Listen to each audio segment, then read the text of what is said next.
for the Buffalo Bills, and they'll be on the road for the wild card round as they take on the Jacksonville Jaguars this Sunday at 1 p.m. We did have some injury notes from yesterday. Both kicker Matt Prater and corner Max Hairston picked up knocks that caused them to not return. We'll see if we do get any updates when head coach Sean McDermott speaks to the media around 4 p.m.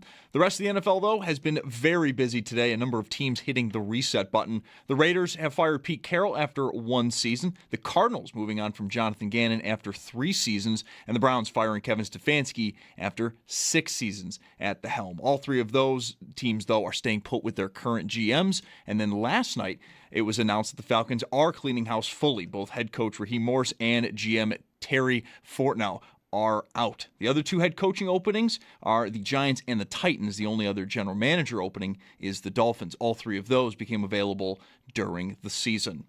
And then to the Sabres, no game today, though they did have practice, and some good news for goaltender Alex Lyon. He's considered day-to-day, according to head coach Lindy Ruff. The Sabres, though, will be back in game action tomorrow night at home when they host Vancouver, and then 5 games tonight across the league. 2 of them are at 7. Rangers hosting the Mammoth, and the Ducks there in Washington versus the Capitals. 7:30, Senators host the Red Wings. 9:30, Kraken at the Flame. Then at 10:30 to round out your evening, the Kings, they do host the Minnesota Wild. That's Paddock Chevrolet Sports Update. Paddock Chevrolet celebrating 90 years of being your hometown dealership. I'm Zach Jones for WGR Sports Radio 550.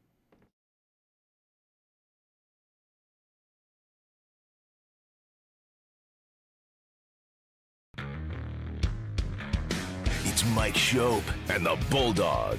Let's put all the cards on the table, shall we? If it's not this year, then when is it? Correct. This is the year. Look at the tournament. You don't have Patrick Mahomes. You don't have Joe Burrow. This should be the year for Josh Allen. Rolls to his right. Pocket collapsing. Comes back to his left. Heaves it down the left sideline for Shavers in the end zone for a touchdown. All of the inexperience of the quarterbacks in the AFC playoff picture right now gives Josh Allen and Sean McDermott, in my opinion, their best chance to win it. Allen back to pass, looking down the right sideline for Kincaid, complete, and he walks into the end zone for a 23-yard touchdown reception. Handoff to Cook, through a hole, and darts into the open, and he is Gone gone.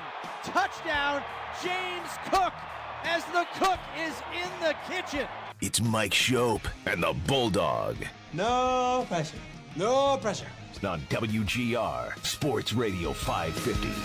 I feel like I watched the game really closely yesterday. I don't think of all of those highlights are from the game. No. I don't think that's right. Well, you could tell they were old because they were scratchy. A vinyl record.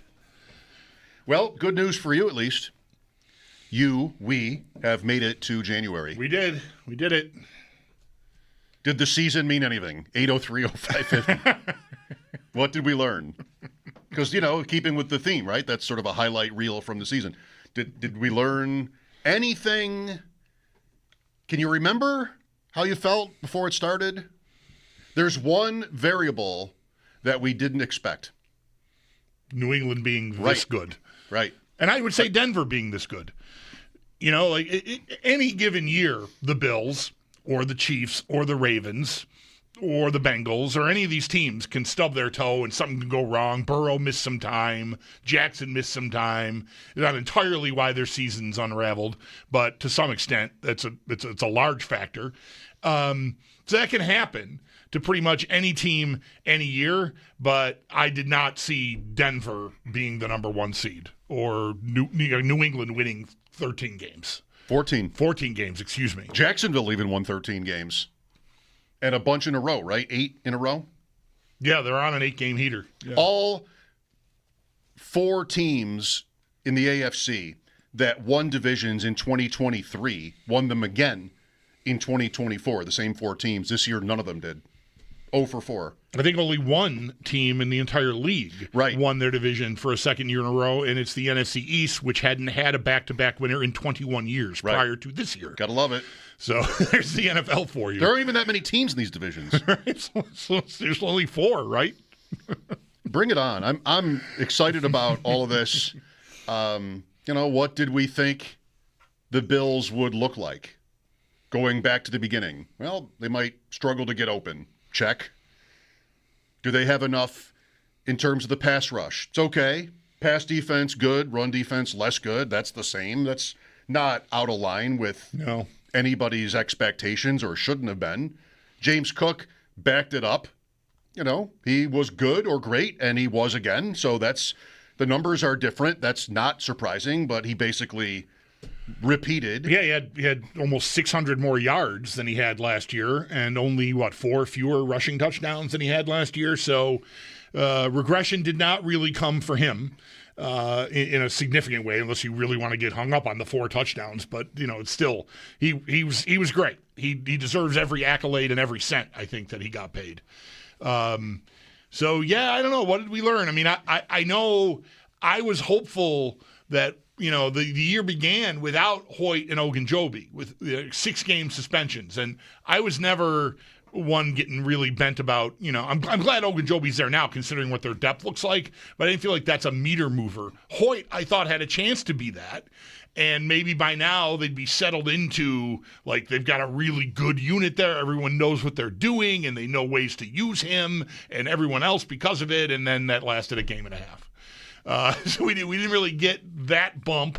They've gotten by, though. They've made do. And for all the crises that their run defense had, the amount of conversations that has generated, I was talking with Sneaky Joe on Twitter about this yesterday, and I've mentioned it in here. Show me where it really hurt them. Games that they lost this year, the Miami game, I think, is the only one you can really point to, because late that game got out of hand with a couple of big runs. But other games where they got gashed, Atlanta, it was 24-14. If I can play on offense at all in that game, I probably overcome that. Well, that's what New England was in Foxborough, because New England did that to them too. Right.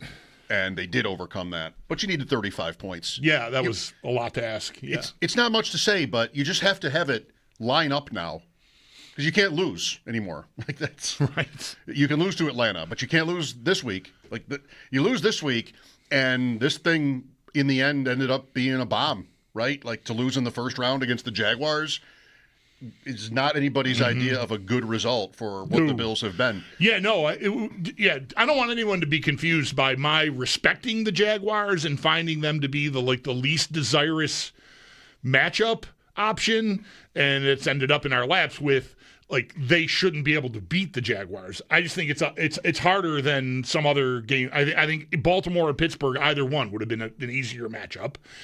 Turns out it would have been Pittsburgh if only Indianapolis had been able to close out the deal yesterday with Houston. It was so close. They were right there. Right.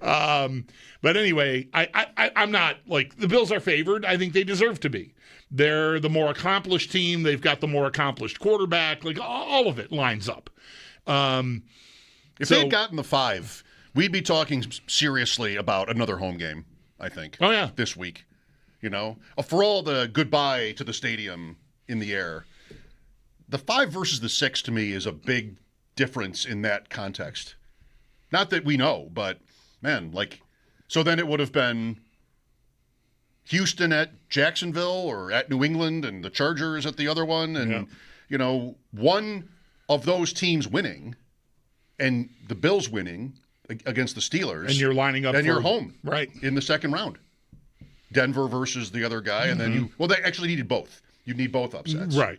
But still, that would have been crazy. That would have been crazy. I mean, now that it's all set and it's settled down, and you sort of look, I do this. I've been for 3 weeks talking about 5, 6, 7, and getting the 5 and being home because 6 and 7 win. Now you look at it's all set. The Chargers are not going to New England and winning. Is what I think now when I look at it. That doesn't mean that it still can't happen. But I feel less optimistic about it. Not because the Bills aren't the 5, but just because now just looking at the matchup, I guess I might have liked them more if they had ended up drawing Denver. If New England had gotten the 1 and Denver was the 2, that's a division game, and I feel like that's more likely to pull an upset there. I don't like the matchup with New England at all for them. But yeah, you're still in a spot where it could happen, but it's less likely because of the way it all set up, I think. I think, not to get right into that other matchup, but I don't know if this is how you are doing it.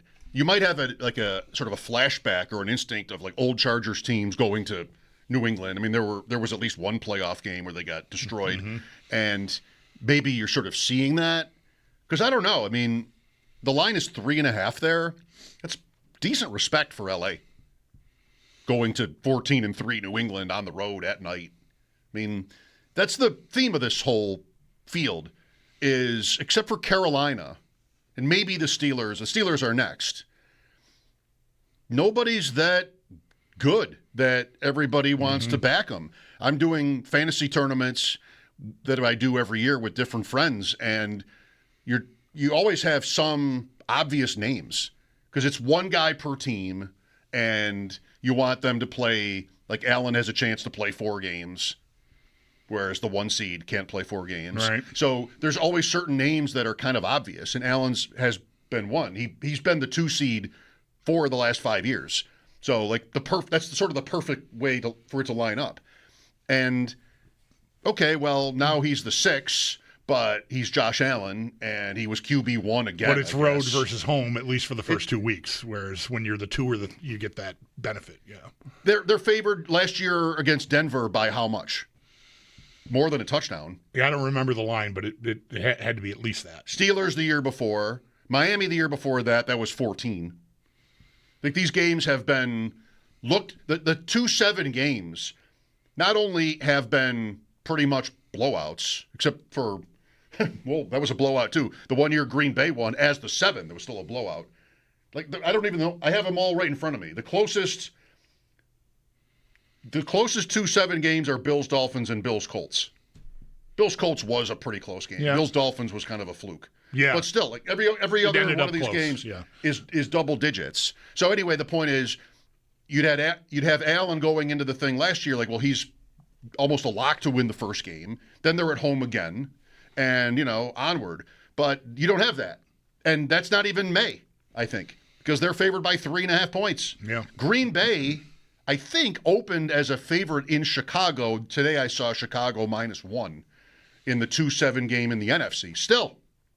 So you can do anything you want. That tournament is just messing with my mind because there is really no chalk. And you like to have a few guys to either just sort of lock in or play against. So here we go. You've made this point about Jacksonville for a while now that you think they were the toughest draw. And I've not been so inclined. And I don't know if I want to get talked into it or not. I'm not sure I want to be convinced that Jacksonville is. I just know, and again, this can be unfair because you can condescend to a franchise like this where it's like, okay, well, my goodness, if you had told me before the season, this is my playoff game, right? I would totally want it. Absolutely, right. Would you rather go to Jacksonville or play a different team at home? I don't know. Like maybe I would have picked Jacksonville. Like it doesn't really matter because you don't. If they're going to be at home, they had at least a pretty good season. They could have been 8-9. The NFC South went to a team that was 8-9. He could have had a season like that. Doesn't matter. I don't know if I want to be. Do you think Jacksonville would win a poll? To your question, no, from Bills fans. No, I don't. It's part of the reason why I have to work to get there myself. Like I'm trying to. We talked about it a couple of weeks ago with Ross Tucker. It'll come up. Like even you just alluded to it. Not the color of the jerseys or what the mascot looks like, but just the organizational reputation is sort of baked into how intimidated you feel about having to go play a team. And Jacksonville just does not inspire. They don't get you scared, I don't think. Just because they are, I don't know, they're not that new anymore. I mean, they've got a whole generation of football fans that have been watching their whole lives with Jacksonville in the league. But I just feel like the reputation is that of an organization that's somewhat kind of bumbling. Yep. They've got a couple of peaks here and there. AFC title game in 17, is that? The 17th season, I think, right? So that's pretty recent. But, it's Urban Meyer, and it's just, Doug Peterson and his visor and just everything. I know. Watch it. It just doesn't feel, tarping off seats, giving games to London. You just sort of think that's a franchise that maybe won't even be there in 10 years. Maybe they'll be somewhere else or something. And London. I'm trying, maybe London. Right, exactly.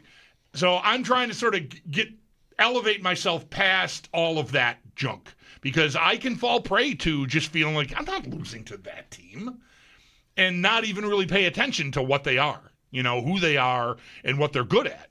And the thing that intimidates me the most about this matchup is how good they are against the run. They're the number one run defense in the league. Yep. And, over here, I just sort of offhandedly said how bad the Bills are, and it doesn't matter.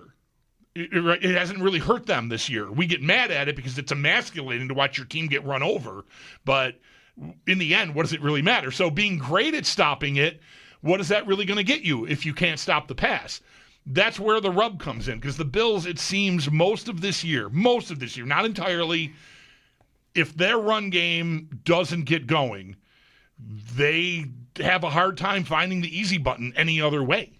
And so I'm worried about that. If they can work through the air, they come out and throwing in this game, and Allen looks locked in, and they're just moving the ball, then any concern I have kind of gets put on the back burner. It could still be a very tight, competitive game. But I don't have a lot of evidence that the Bills can just do that whenever they want to. So it's favorable. We think we can throw on this team. Okay, the Tampa game, it worked. They did that.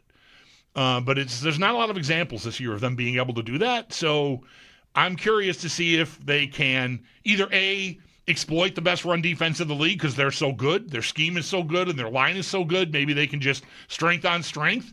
We're going to bully you, and maybe that'll work. But if it doesn't, I'm worried about the pivot because the pivot this year has been very inconsistent.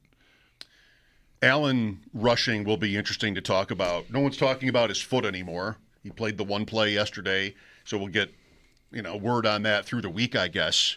This is when you have to let it out. Jacksonville against the run had one game all year where they gave up more than 130 rushing yards. And maybe you would say, ironically, it was against the Chiefs in week 5. And that's because Mahomes got him on a few plays. Like he went for 60 rushing yards in that game, might have even led the team. The Jaguars beat Kansas City, 158. Their second most rushing yards allowed is 130 against Houston and then against the Jets. The Bills allowed more than 130 rushing yards in a game 7 times, almost half their season. And that's not, I don't know if Jacksonville is able to exploit them right back. But to compare the two run defenses for the season, and the Bills ended up near the bottom in yards allowed, touchdowns allowed, yards per attempt, 30th in the league against the run. That doesn't scare me about this game, the Bills side of that. Their run defense or their run offense? Yes, no, stopping ETN. Right. Yeah, no, I'm not. I'm not that worried about it. I'm more worried about, Parker Washington. Is that a name we need to get familiar with? Well, yeah. Right. Brian Thomas Jr.'s had a weird year, but there's still a lot of talent there, and so and Myers has been nice. He might just be like a utility knife kind of guy. Like he's not anybody's idea of the best receiver in the league, but the fit has been almost perfect. He's like Shakir, maybe better. Yeah. So I'm curious. I think this is a test for. I'm not worried about their run. I haven't been worried about their run defense almost all year.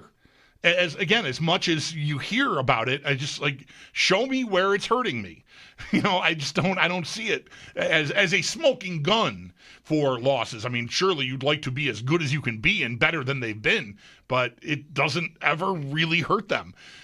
Can they stop that passing offense that has been humming here? It's just a weird argument for me because it's really not connected to what the Bills do on offense game to game, Like, wouldn't you'd say it really did hurt them in the opener against Baltimore? Like, that would have been the story of that game. Sure, yes. But they got away with it. The comeback happens. Yep. So, no, you didn't lose, but you got blown out by the Ravens' rushing attack. That's back when Lamar Jackson could even run. That's how long ago that game was. So that one, games like Atlanta and, Miami, games like those are, you get down. Like, that's what your run defense's failures meant to those games, is you're losing. And the Bills, aren't perfect for a comeback. Like, they're not. It happened in the opener. It happened in Foxborough. but the way they want to play is not a perfect recipe for, when you're down double digits. I don't know. We can figure it out this week. The Bills have not only had bad games on the ground. Philadelphia did nothing really. Cincinnati didn't do a lot against them. You liked that angle going in. Yeah. And they didn't really care to run the ball against the Bills. They scored in the 30s anyway. I don't know if I want to be talked into that Jacksonville was like the worst draw. Because I think overall, this is what to say either. This is going to have to do. Well, right, exactly. It's what we've got. Right. And no more wishing and trying to manipulate things with your choices and how you handle your roster and everything. Like the pool is the pool. You're in where you're in. Tears may or may not have been shed upon closing the ESPN playoff machine tab this morning. Always a bittersweet day. And the Athletic or the New York Times playoff odds and all that. It's over for a long time now, sadly. 803-0550. Eric Wood, Sal Capacio today. Football Monday on WGR brought to you by Northwest Bank. For what's next, get started at northwest.com. Mentioned New England, 3.5-point home favorite against L.A. Houston is a 3.5-point road favorite in Pittsburgh. Would they have been favored in Baltimore? I don't know. They blew out Baltimore this year, but I think we kind of all looked at those two teams differently, the Steelers and the Ravens. And yet I was not at all surprised Pittsburgh won because they just one way or another. What a night that was. We were so close. That was incredible. To maybe being done with all of the Steelers people. Right. But not now. Not for another week at least. I had to a year. You imagine? I'm imagining us in the same. Maybe we'll get to this situation. I don't know, but that game ends and like the camera, you're sort of watching to see whatever interactions you're going to get, right? And so it's jumping around. Here's Harbaugh walking out. Here's Aaron Rodgers. Here's Lamar, and they cut to Tomlin, and the camera's on him, and he does the beating his chest and like blows a kiss. Yeah. And I'm just like, man, if that isn't directed at his critics, I don't know what it is. And we would be talking about that until next September, I think. Because, he knows, I'm sure, that people are coming for him. They have been for 5 years, probably. I don't know. Maybe that's too long. But it really has gotten loud. And he gets a missed field goal as time expires to survive. And he's standing there at midfield going, I'm not going anywhere. That was amazing. Win's a win. What a troll. That was tremendous.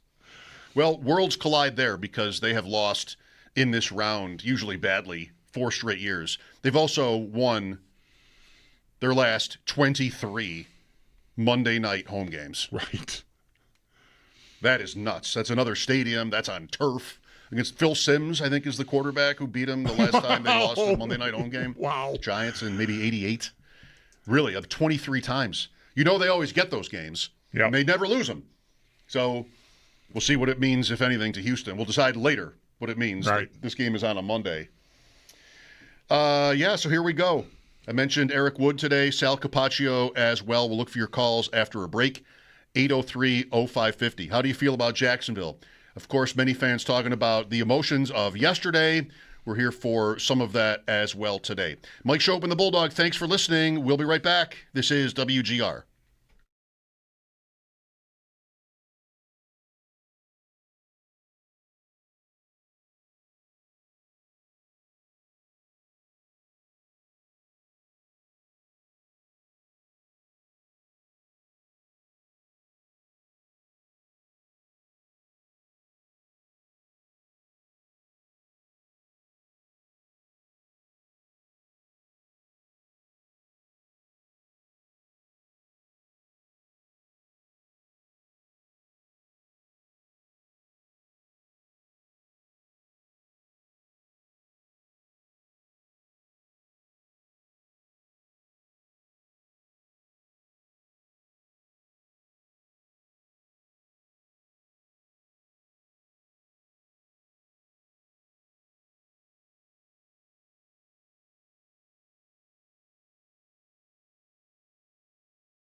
didn't sin so long, all the feels are gone.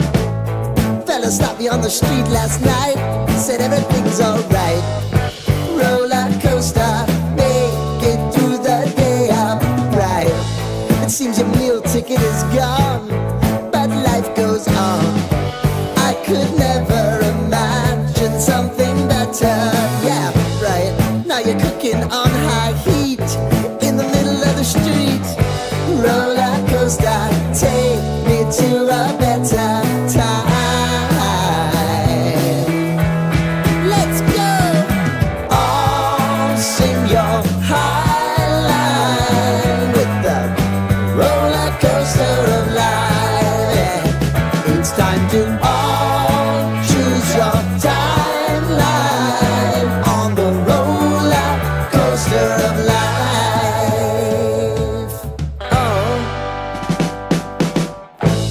You seem to easily forget how to place your bet. When everyday life gets you down, you gotta steal the crown. Got to own it. Don't bitch and moan about it, please. God forbid you scrape your knees, and it's nothing to sneeze at. Oh, I've told you over and over again. You gotta get both hands around it and make your own plans. Roller coaster, it's taking over, it's about time. Oh, all sing your high line on the roller coaster of life. You've got to all choose your timeline with the roller coaster of life.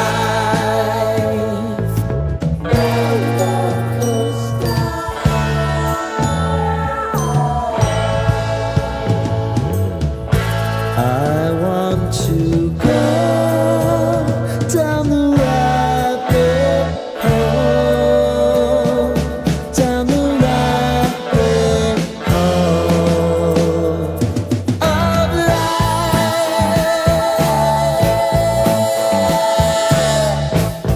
And now it's about to leave.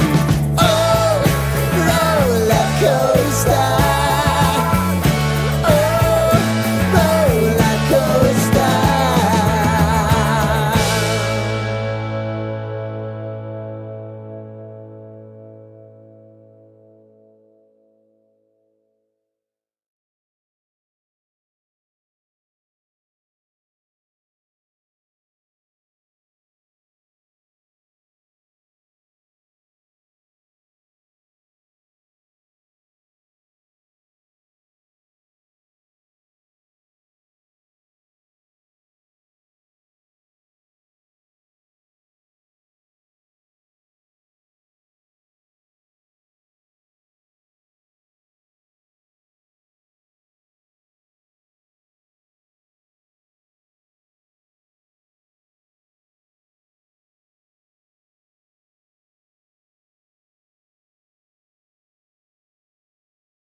I mean, I'm sure if he got hurt, people probably, they'd make me walk home, burn my car, I don't know, That was part of the give and take of the week of, okay, how long do we go? I gave him a quarter. As I told Joe during the week, I was like, all right, he's going to have a quarter. As I got closer and closer to the game, I'm like, quarter's too much. So I'm probably not a great gambler in the casinos, but it helped when we knew what what Jonathan Taylor in the afternoon he had. Sean McDermott yesterday, we talked about that comment on the postgame show, how the point about McDermott in casinos, the friend who wins his first $10 hand at the blackjack table. It's like, I'm done. I'll see you at the buffet. I won. I'm out of here. I'm out, leaving ahead. I'm leaving up. We'll get some crab legs. Was enough. Not sure Cook needed to play at all in the end to win the rushing title. Derrick Henry made it interesting last night. Yeah, but he couldn't get there. there. I think he got Cook had 15 yards yesterday, and I think he beat Henry by more than that. Yeah, but me too. It was tight. I mean, Henry had a great first half. But happens, especially with him. Even this year, there's a lot of games where it looks great early and then they just get away from it. Not that they had the game won twice, I thought, last night with how hard a time Pittsburgh was having moving the ball themselves. You get a long touchdown to take the lead. I think it's lights out, but Pittsburgh was right there to answer twice, which was really impressive. Maybe the most excruciating offseason as it starts for any team, Baltimore. Like they had adversity, but the thinking before the season was they won't even really have to be that good to win that division, especially when you come to know that Joe Burrow is going to miss almost the whole season, because Pittsburgh was never really better than expectations. Like, they were never actually good. So it was, to say the least, it was right there. And Jackson missing time and no pass rush, all the injuries. Hamilton leaves, of course, right? Yeah. Like, all these different ways where Baltimore had forces working against them. They're still one field goal away. But they also still do, I've said this about their games with the Bills, because there's a lot, I love Jackson, and there's a lot I've liked about the Ravens, and I've attached myself to them as a team that the bettors always buy into. Like Baltimore has a little bit of a secret sauce or something, but when you've seen them play the Bills in big games, there are little things they get wrong. Whether that's physical or mental or strategic, there are little things they get wrong. This is mostly for me, I'm thinking of a regular season win the Bills have in Baltimore a few years back, where they just didn't see the whole board. And even last night, right, they back up before that field goal instead of pushing. That's the criticism, or one of them, for the Ravens, is they didn't do enough to make the field goal as easy as it really should have been once they got the likely play. Yeah. So it's just like kind of typical. And what do they chalk it up to? Like Pittsburgh, they didn't have New England rise up. That's right. And just take them down in the division. They didn't have that. They got Jackson back. They extended Mark Andrews. Why? Like, he doesn't even do anything anymore. And still, I don't know what they... It's going to be I'll be very curious to see what happens as soon as, I don't know, do they have locker clean out, news conference stuff today? Probably. Now that their year is over, because after the game last night, Jackson, and this is plausible to me. Like, he doesn't have anything to say about being their quarterback next year or Harbaugh being back, because he's, he's in the moment, right? But considering how the year had ended, that's tough to swallow. In a vacuum, I can understand a competitor coming off the field and being faced with questions about your future when you just watched a kick that would have enabled you to keep playing. And who knows, given the field, the Baltimore might have felt as good an idea as anyone in the AFC to go all the way, right? So there's a lot to process there. But given how turbulent the last few weeks had been since that Baltimore Sun, was it the Baltimore Sun? The article about Jackson sleeping through meetings and staying up late to watch video games. It's not been a smooth ride. You probably should have known you're going to be asked about your coach and about your immediate future and have a canned response ready rather than just punting it, which is what he did. He just punted it. And I'm inclined to defend someone in that moment that's emotional, but at the same time, you got to know what's coming and be ready to diffuse it if you want, and he didn't at all. Yeah, I can't think of a team that has harder questions, going into the offseason. Do they make a coaching change? Does Jackson even end up somewhere else? How did they? That's the thing. That's the question they would ask them. How did we not make it? How did this not work out? Just how? 803-0550. Mo is with us. Hello. Yeah, hi. I'm just thinking about the AFC Championship, how I could be in Buffalo, right? We have to play the Chargers, and can you imagine that game in AFC Championship in Buffalo, having a West Coast team? I mean, that's just a dream come true. What do you think the odds of that? I just want you to, if you think that's possible. Thanks. I don't think it's impossible. Anything is possible. I think I liked them playing Denver more than playing New England. Myself, like thinking about the 5, 6, and 7, and the Bills in the 5, and the upsets below them were sort of in my head. It was Houston is going to go take out Jacksonville. And the Chargers, I like them against Denver way more than against New England. But now that Denver's the 1, I mean, it could still happen, but not being the 5 makes it a little harder for me to imagine another home game myself. Yeah, I mean, I could see Buffalo winning 2 games. It's harder for me to see the Chargers winning 2 games. They've just not been a team that passes that test. So this would be winning at New England and Denver. I don't know, maybe. It's not ridiculous. Here's Tom next. Hi, Tom. Hey, how you doing, guys? Good afternoon. Tom. Hey, a couple quick points. I won't be long, but the first experience I had at the stadium, I went to a preseason game against the Rams. That's when we had 6. It was at Rich, and that's when there were 6 preseason games every year. In that game, Robert James, our best cornerback I think we've ever had from Fisk College, he blew out his knee. And that was a really downer. But I went with my brother and some other people. Well, it turns out that my brother, back in 1999, we played the Ravens on the road. And I always watched the game with him in my mom's house. And it was ritual. And he died basically in front of me during the game, first quarter. Oh, jeez. And with that said, that I sit there and I think back of all the the games I sat with him with, and went over to his section where he was with his friend and stuff, and that was really kind of a melancholy part of the evening watching last night, and that it really hits home with a lot of stuff with family and friends or whoever you lost along the way. You're talking a 53-year span. I'm 62 years old, and this stuff really. Really hits hard. Really quick, Bulldog. I'm sorry. I just wanted to mention, as far as the Jacksonville matchup here, I like Trevor Lawrence. I mean, the guy never gives any guff. He's not a jerk when they interview him or anything like that. I like the guy. He's got a kid. I just found that out today, looking him up. But I mean, he seems like he's a mature guy, and I don't want him to be good against us. But maybe he's turned the page a little. But I still like our chances, though. I just don't want the other Josh Allen to get our Josh, because that seems always happen when we play that. Right. Thanks, Tom. Yeah, 8 sacks for Josh Hines Allen is the name now. Yeah, look, the stadium closing, you get this when, the Red Sox win a championship, or any team that hasn't won a championship in a long time. It becomes about visiting graves and the people that you came up with and all of that.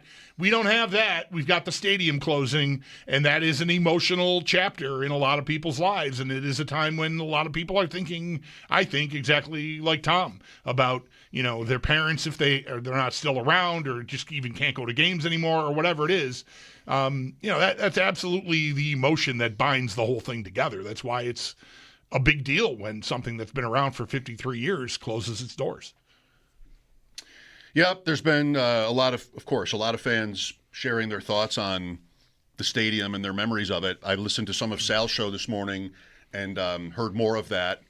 I also heard a guy call in to say that, this is my word for it, but it's right on this guy's message, that the Allen consecutive start streak is tainted, because to play one play and leave isn't really playing football. Mm-hmm. And Sal had no time for it. Like, this is one of the weirder, maybe even worst takes. Like, he seemed to know the caller, and he's like, what? And I kind of get it.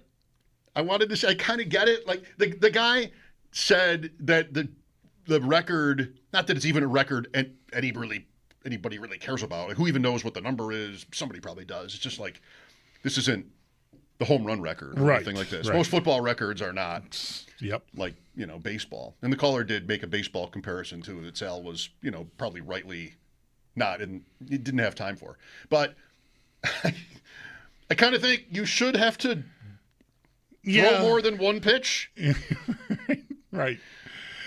Yeah, no, I mean, I hear that the rules are the way they are, so there is that ability to, I guess, get away with it. But yeah, I mean, the idea is like it's a demonstration of your durability. Right.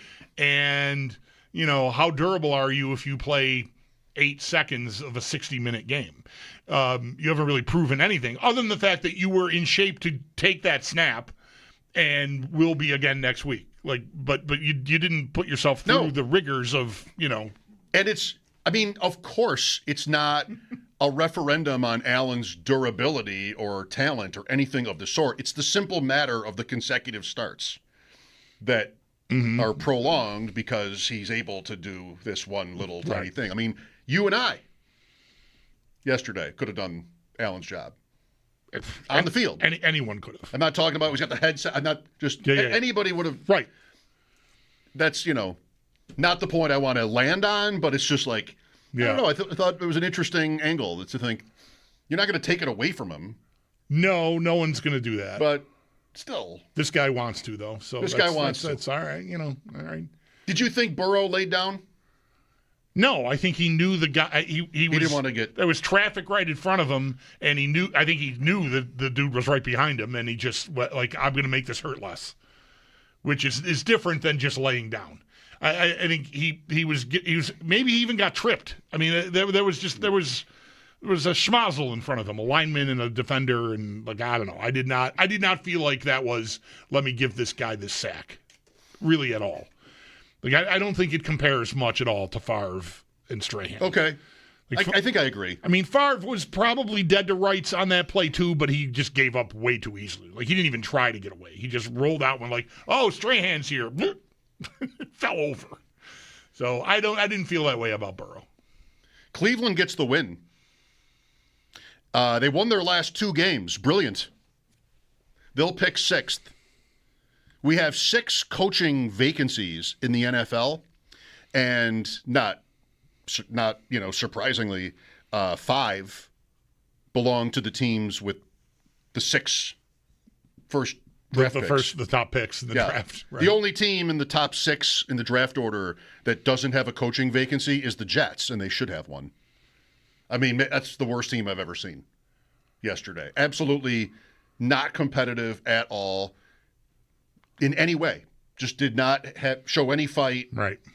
And that's 5 losses in a row to end the season by 21 points or more, which is a first. And these last 2, their game last week pretty much had this same stench. Oh, yeah. On it. I don't know about the previous 3, but I know these last 2 were real bad. Yeah. And they did not intercept one pass all season, which is how is that even possible? A tip at the line of scrimmage. Nobody's there. Right. Isn't there one? TJ Watt had an interception last night. It's TJ Watt. But that's the kind of it's off a helmet. It bounced off 2 different things. Doesn't anybody ever throw a pass off a helmet against the Jets? Right. Nope. Aaron Glenn. What an embarrassment. Just no fight. Nothing going on there at all. The reporting this morning or last night even indicated that they're all safe, but I don't know, man. That has got to be very hard to look at what went on there. That's the kind of season that really tests the notion of a one and done. Yeah. Well, what would it look like to make a coaching change after 1 year? It would look like that. Yes. It would look exactly like that. Mike Schopp and the Bulldog here. Eric Wood coming up at 4. Buffalo Football Monday here on WGR.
Football Monday, playoff style. Bills and Jaguars Sunday at 1. I was guessing Saturday night for this game. Nope. 1 o'clock Sunday. Nice and easy. This means it will be a CBS game. Well, it doesn't mean that, but it will be a CBS game.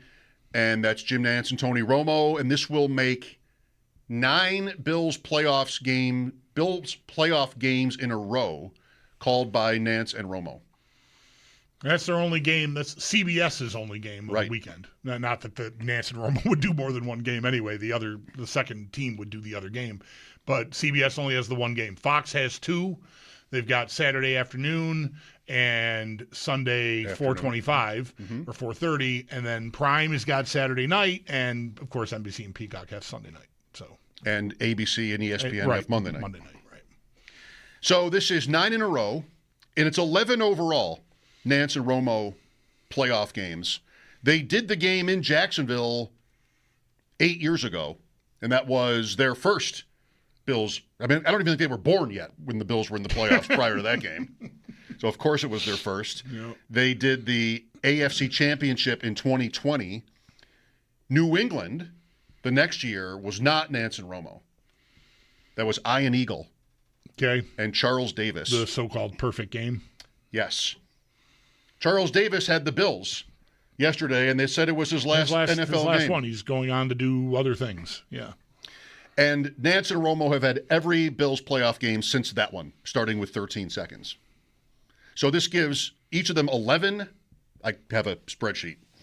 Of course you do. 11 every Bills playoff game and who announced it. I don't have the sideline people, just like sometimes it was a 3-man booth, but I don't have sideline reporters. You can do that on your own.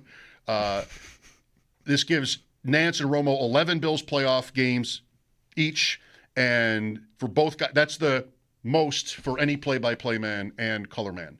Dick Enberg had 10 Bills playoff games, so he and Nantz were tied before this one. No color announcer has more than 4, other than Romo. Merlin Olsen, Bob Trumpy, Paul McGuire each have 4. And did Enberg do Bills playoff games with each of those 3 men, or just 2 of them? I don't think McGuire. Yeah. Paul McGuire, 4 Bills games. 88 Houston with Marv Albert, 90 Miami with Marv Albert. Those are both of those. 93 Raiders with Marv Albert in the cold, and Music City Miracle with ABC. Patrick and Theismann. Right. That's how Paul McGuire got to 4. So now you know. All right. Let's go to Bill next. Hi, Bill. Hi, guys. I was just thinking about Bulldog when you were talking about Jacksonville being the most feared opponent in the AFC for us. I tend to agree with you, but I think it's the divisional rival of theirs. I think it's probably Houston, which, of course, sure.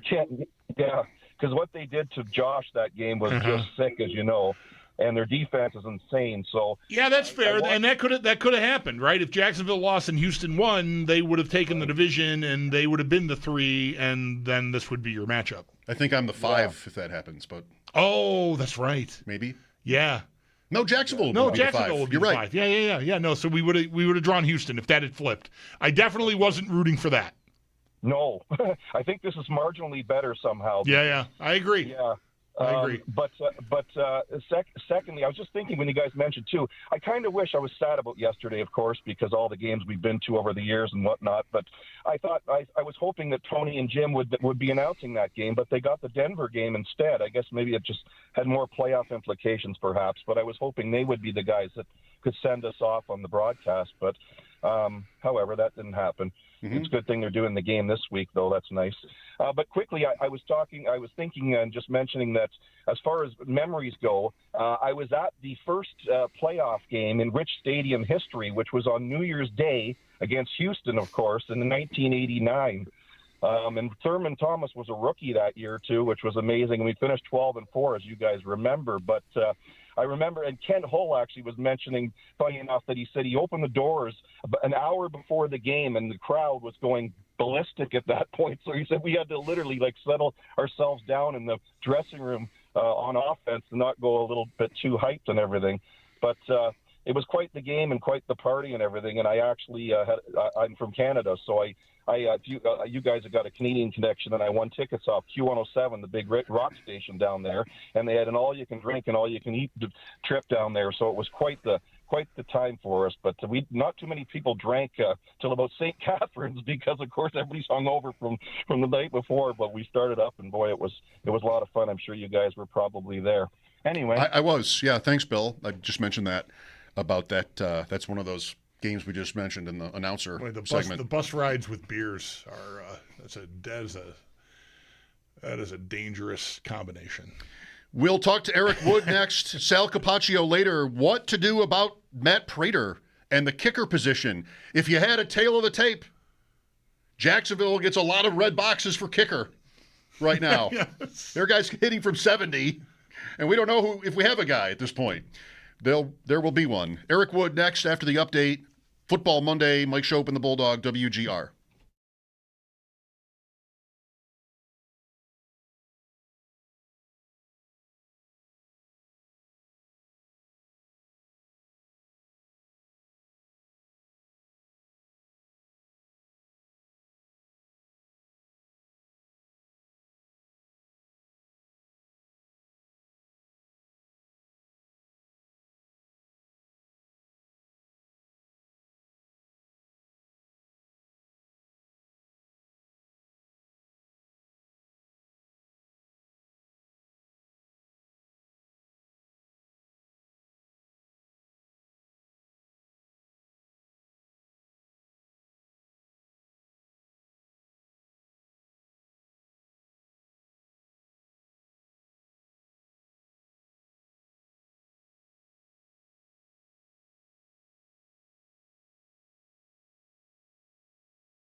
It is playoff time once again for the Buffalo Bills, and they'll be on the road for the wild card round. They're taking on the Jacksonville Jaguars this Sunday at 1 p.m.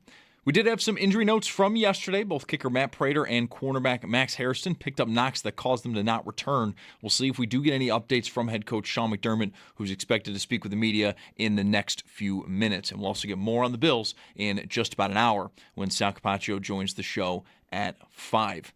Around the rest of the league, it's been a very busy day as a number of NFL teams are hitting the reset button. We've seen 3 head coaches get fired today. The Raiders with Pete Carroll after 1 season, Cardinals and Jonathan Gannon after 3 seasons, and the Browns with Kevin Stefanski after 6 seasons. All 3 of those teams, though, are staying put with their current general managers. And then last night it was announced the Falcons, they are fully cleaning house. Both head coach Raheem Morris and general manager Terry Fortnow are out. And then the other 2 head coaching openings are the Giants and the Titans, and the other GM opening is the Dolphins. All 3 of those, though, did become available during the season.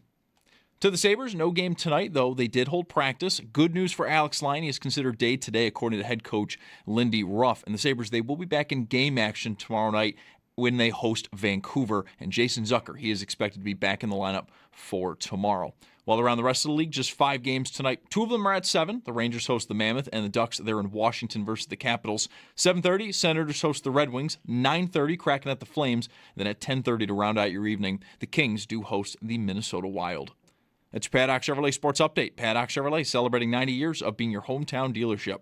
I'm Zach Jones for WGR Sports Radio 550.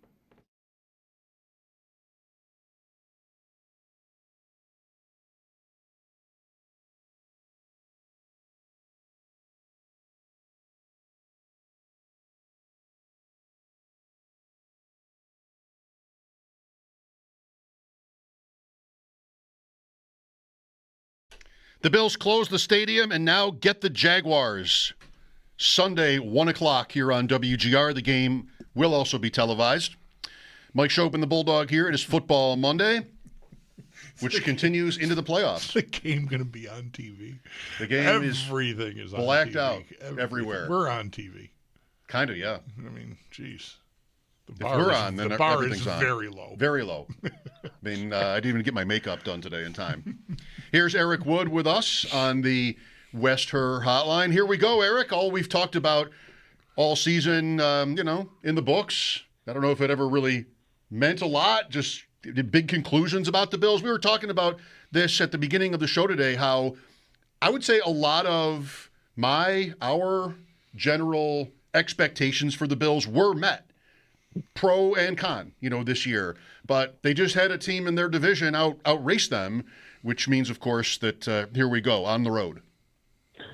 Yeah, absolutely. Yeah. I mean, 12 wins on a season where your defense gets banged up a bunch early. The defensive line isn't what quite you thought it was.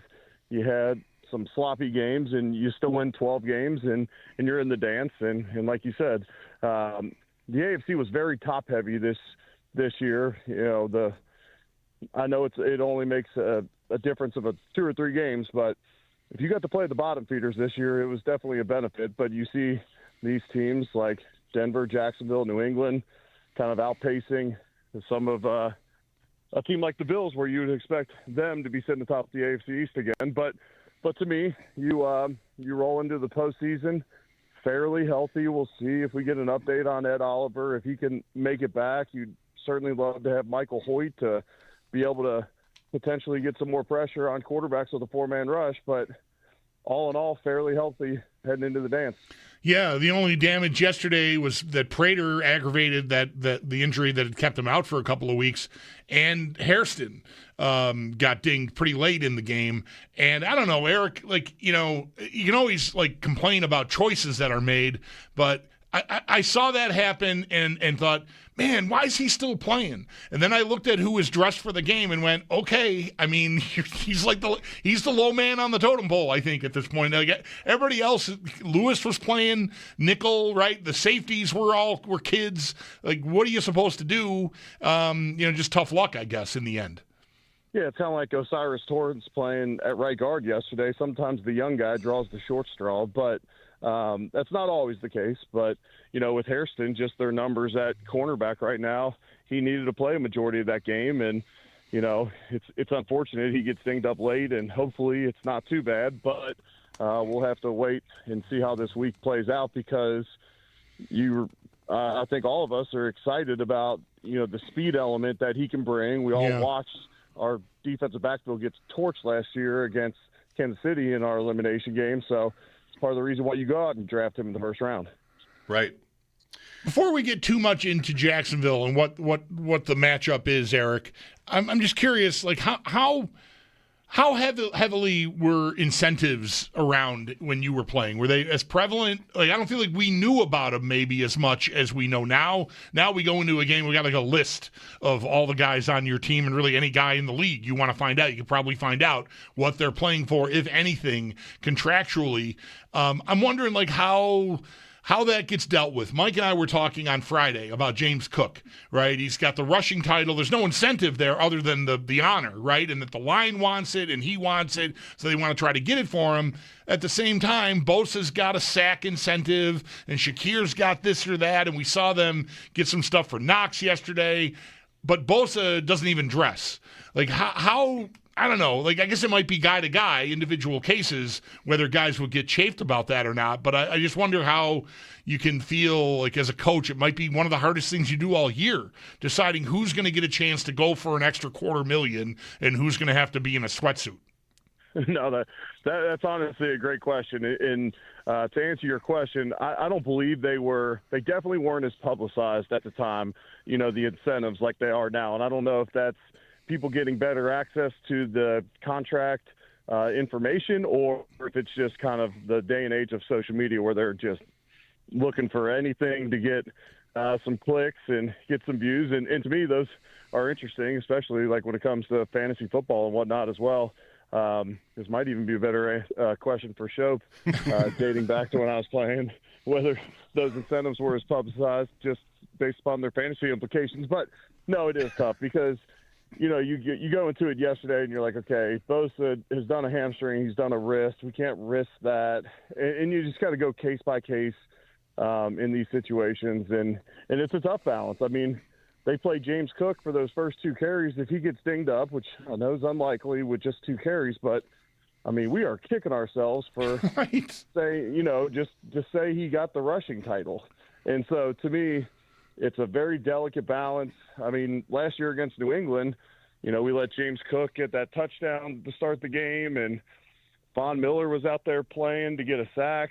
And, it's all fun until you see someone get dinged up.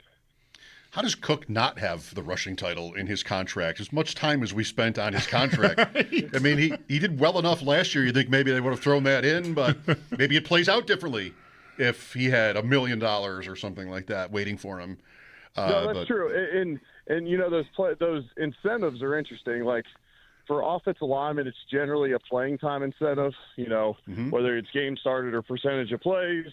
You can get way into the nitty-gritty when you come to skill positions, but I always liked the incentives that were like, hey, come to 90% plus of the off season. Okay, I was going to be there anyways. Right. Like, please put that in.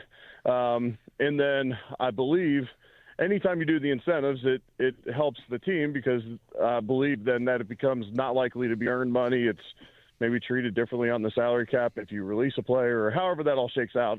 I know there's even additional purpose other than just saying, hey, we're going to make you go chase this carrot, and you get paid if you can hit these markers.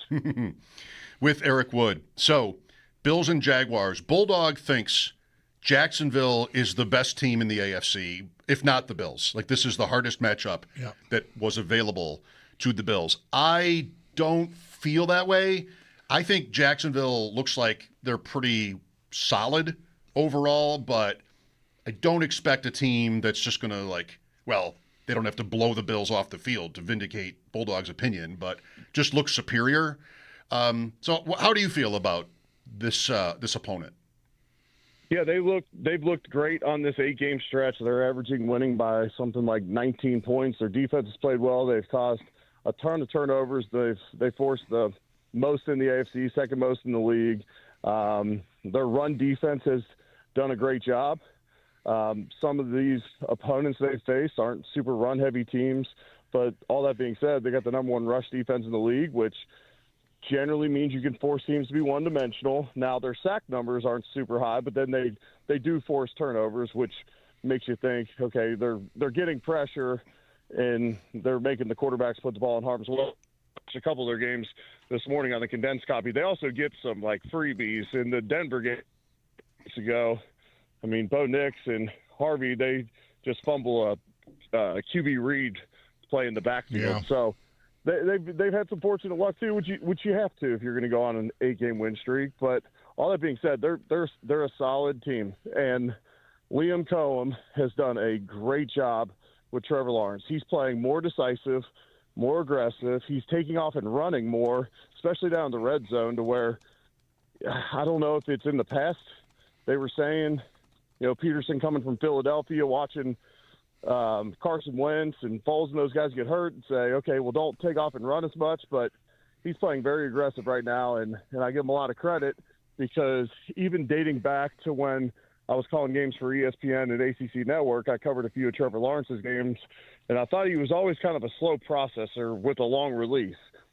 So if it's not a super clean look, at times he can kind of get stuck in the pocket, and it just takes too long. And I feel like this year he's playing a lot more sudden and making quicker decisions. Yeah, their run defense is really the beginning of it for me, Eric. The turnovers can cut both ways. They're having the year the Bills had last year, really, as far as like the takeaways go, and that extended into the playoffs for the Bills, certainly against Baltimore. They don't win that playoff game against Baltimore without the 3 takeaways and not giving it away at all. So, but that can also dry up at any moment. The run defense, to me, is the thing. And sure, I mean, they faced Jonathan Taylor twice, but maybe the rest of it is not so tough. I just worry about the Bills. We've talked about it all year, not all year, but once it became evident that if the Bills' offense can't run early, that they have trouble pivoting effectively. It's not to say it never happened, right? Tampa was a game where they just threw it like crazy right from the start and everything worked. I just worry about their ability to get to a passing game quickly if the run game does not get established. Yeah, that's fair. And maybe early on in the game, them understanding that we have the number one rush offense, that we're going to try and establish the run. Maybe it's more play action early in the game to try and loosen them up a little bit and try and take advantage of some of their aggressiveness. And, I have a lot of confidence in this staff to understand that they're going to try and take the run game away because right now, the Bills run the ball 50% of the time. They have, I believe, still have the highest first down run percentage in the league. So you have to sell out to stop the run. You're facing the league's leading rusher who can just – when the Bills get their run game going, they can just beat you into a pulp where – you have to try to take that away, and then it's can we make the plays down the field in the pass game, whether that's, Kincaid, who looked good yesterday. Hopefully those couple weeks off gave him enough of a rest to be able to kind of ramp up into the playoffs and be a factor for this offense. And then indicative of who they didn't play yesterday, you got to get Shakir, Cooks, and Shavers going because the indications based upon playing time yesterday are those are your top 3 receivers. With Eric Wood here on WGR, Mike Schopp and the Bulldog. The Jaguars have faced Josh Allen 4 times. So when maybe this is less, you would think so, less of a thing now because Allen has played for so long at this point. But that element of how just the unicorn element here, maybe the Bills blew out this team last year early in the season, but at least they have, some experience with him. And they have very little playoff experience as well. 2 seasons ago, the win over the Chargers from way behind, and then they lost in Kansas City. It's different questions, I guess, Eric, but I wonder what you think. Let's talk about the playoff experience. The Bills have a lot of it, and, a lot of it's good. we don't have Kansas City this year, as we know, so there isn't that particular matchup issue. Do you put much weight into a team that's been through the playoffs as often as the Bills have versus a Jacksonville team that's, or New England as well, if it comes to that down the road, new at it? I do think there's some to it, especially at the quarterback position. Look, I only played in 1 playoff game, but I will tell you that the speed of the game goes up. Not that you're saving plays throughout the year, but the game plans are so tightly dialed. And to me, if you have a veteran quarterback especially, that can help you start faster in games is my opinion on that. And across the board, it can help you start faster as a team, just understanding and having felt those moments before in a win-or-go-home situation in the playoffs. And so I definitely think there is an experience element to it.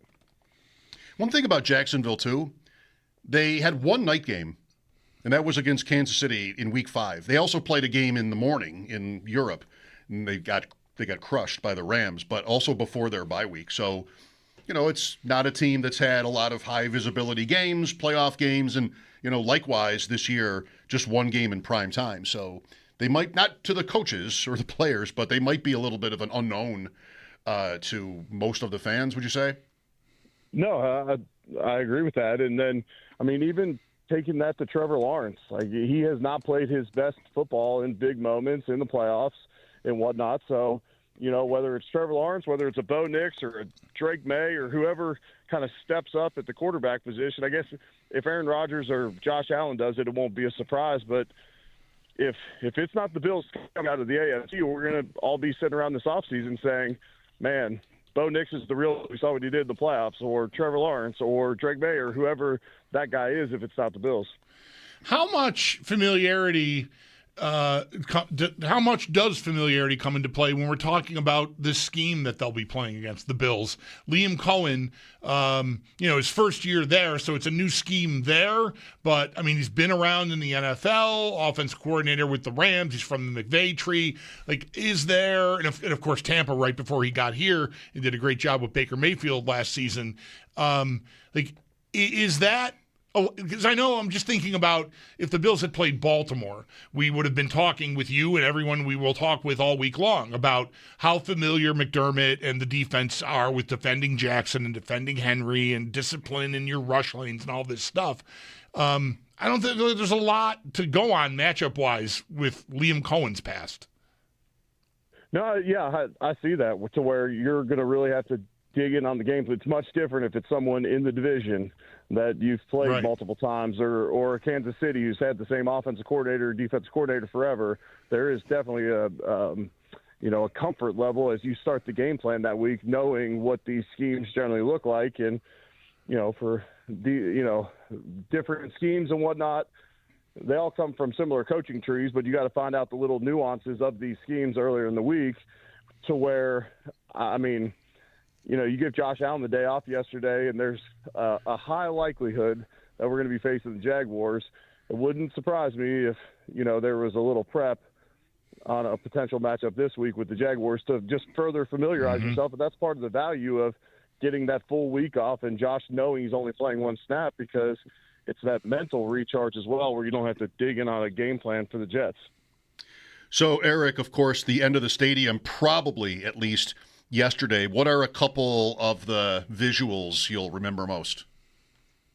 Yeah, at halftime, getting to be out emceeing the halftime deal with me, Jim, and Andre spoke. They did a video with Marv Levy, and then there was 16 other Bills legends out there. That was really cool to be a part of. And I told my wife, I was like, thank God I had the microphone and I was emceeing it, or otherwise I wouldn't have been a part of it. And I'm just being realistic. So I'm excited that I got to kind of lead that one and be a part of that. And then after the game, I thought Chris's send-off was incredible, which then led into the video with the music going and all that. And that's when it really started to sink in, when most of the fans were not leaving their seats.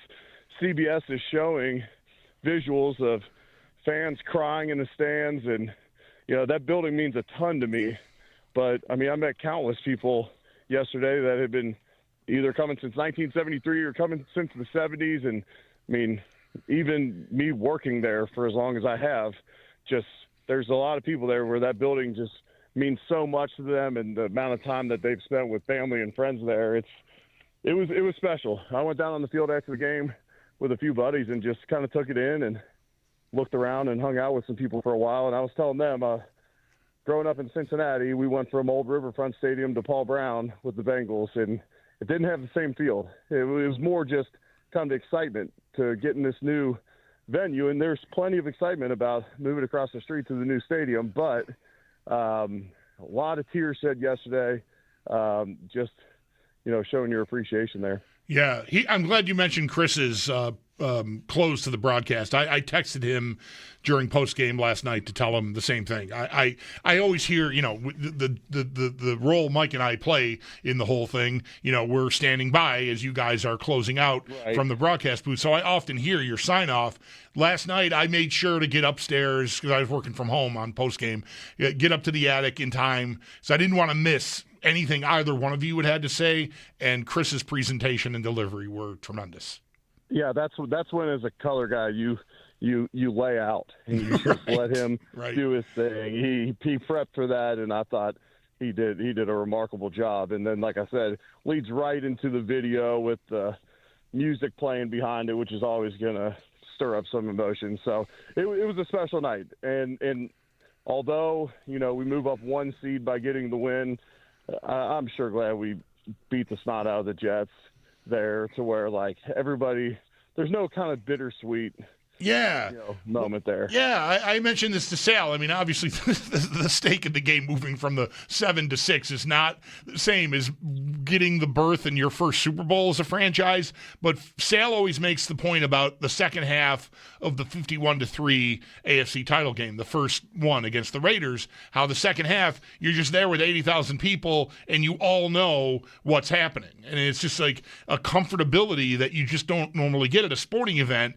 and it's rare. This game also had that, and again, the stake was nowhere near as large, but given the circumstances, the stadium closing, you don't have to sweat the result of the game, and that, I think, made it all the sweeter for everyone there to celebrate the stadium. Yeah, I agree 100% on that. See, Eric, we do listen at the end. I respect that. What a great honor for you to have that halftime distinction. So cool. Good for you. Yeah, I was extremely honored to be able to be out there with those guys, and it's like the bond of those 90s players, and we do have my era in the 2010s. We do have a bond, and we see each other. We still text and talk, but it's nothing like going to 4 straight Super Bowls together. It'll likely not be anything like what these guys are experiencing now either. And just anytime I get around those, the group of 90s Bills guys, or even just before that, it's always a ton of fun just to see their connection. And so it happens when you're that successful and you have all the continuity, those relationships just build and build and build. Thank you for today, Eric. Enjoy Jacksonville, and we'll talk next Monday. Sounds good. Looking forward to it. All right, there's our man Eric Wood. His appearance every week here on WGR is brought to you by Northwest Bank.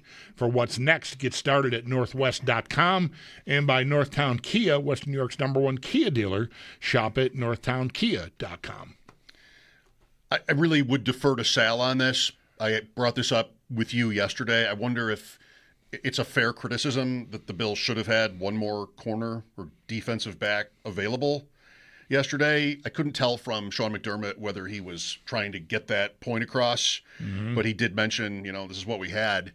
Just that there are so many, logistics, but all the movement with the practice squad, I couldn't really tell you if that was a mistake. I think the choice comes down to whether or not you wanted to play a second of your regular offensive lineman the whole game. That's what it comes down to. And you could have done that. You could have had David Edwards play, or Brown, or whatever, and had brought up Dane Jackson, and then you've got another corner, but something happens to one of your linemen. I don't know. You could get into the weeds pretty far on where do you trust your depth more. Off of yesterday's game, you might be inclined to go, their line looked great. I mean, they didn't give up a single sack, not even a pressure. But again, consider what you were playing against. I don't know. It's tough. There certainly is a different choice they could have made. There's no question about that. But once the choice was made, and I respect wanting to protect the line. Like, the line outside of Allen is the strength of their offense. So let's try to keep that intact.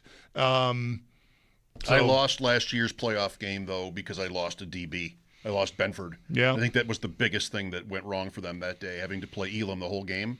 But I'm not sure that's even the right comparison to make. Yeah. 803-0550 for your calls. It is Football Monday. Sal joins us at 5. either with the stadium in mind or the Jaguars in mind. We'd love to hear from you next. Mike Schopp and the Bulldog, WGR.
The Buffalo Bills are gearing up for their road playoff game at the Jaguars this Sunday at 1, and it's a bit of a mixed bag on the injury front. Head coach Sean McDermott just wrapped up his appearance with the media and confirmed cornerback Max Harrison is unlikely to play this weekend. He's not officially ruling him out, but he is unlikely after picking up an ankle injury yesterday, while kicker Matt Prater is considered day-to-day with a quad. The Bills, though, are going to bring in other kickers for workouts tomorrow just in case. Ty Johnson is also considered day-to-day with an ankle. Stay tuned. Sal Capacio is going to join the show in just about 30 minutes at 5 p.m.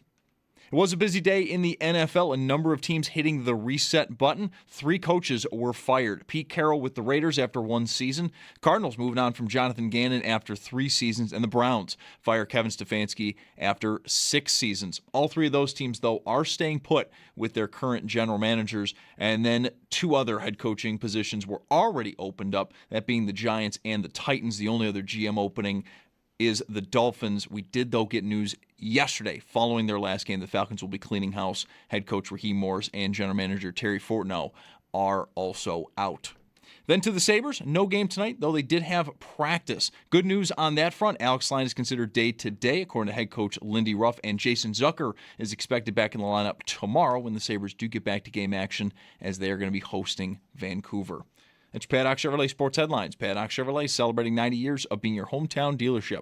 I'm Zach Jones for WGR Sports Radio 550.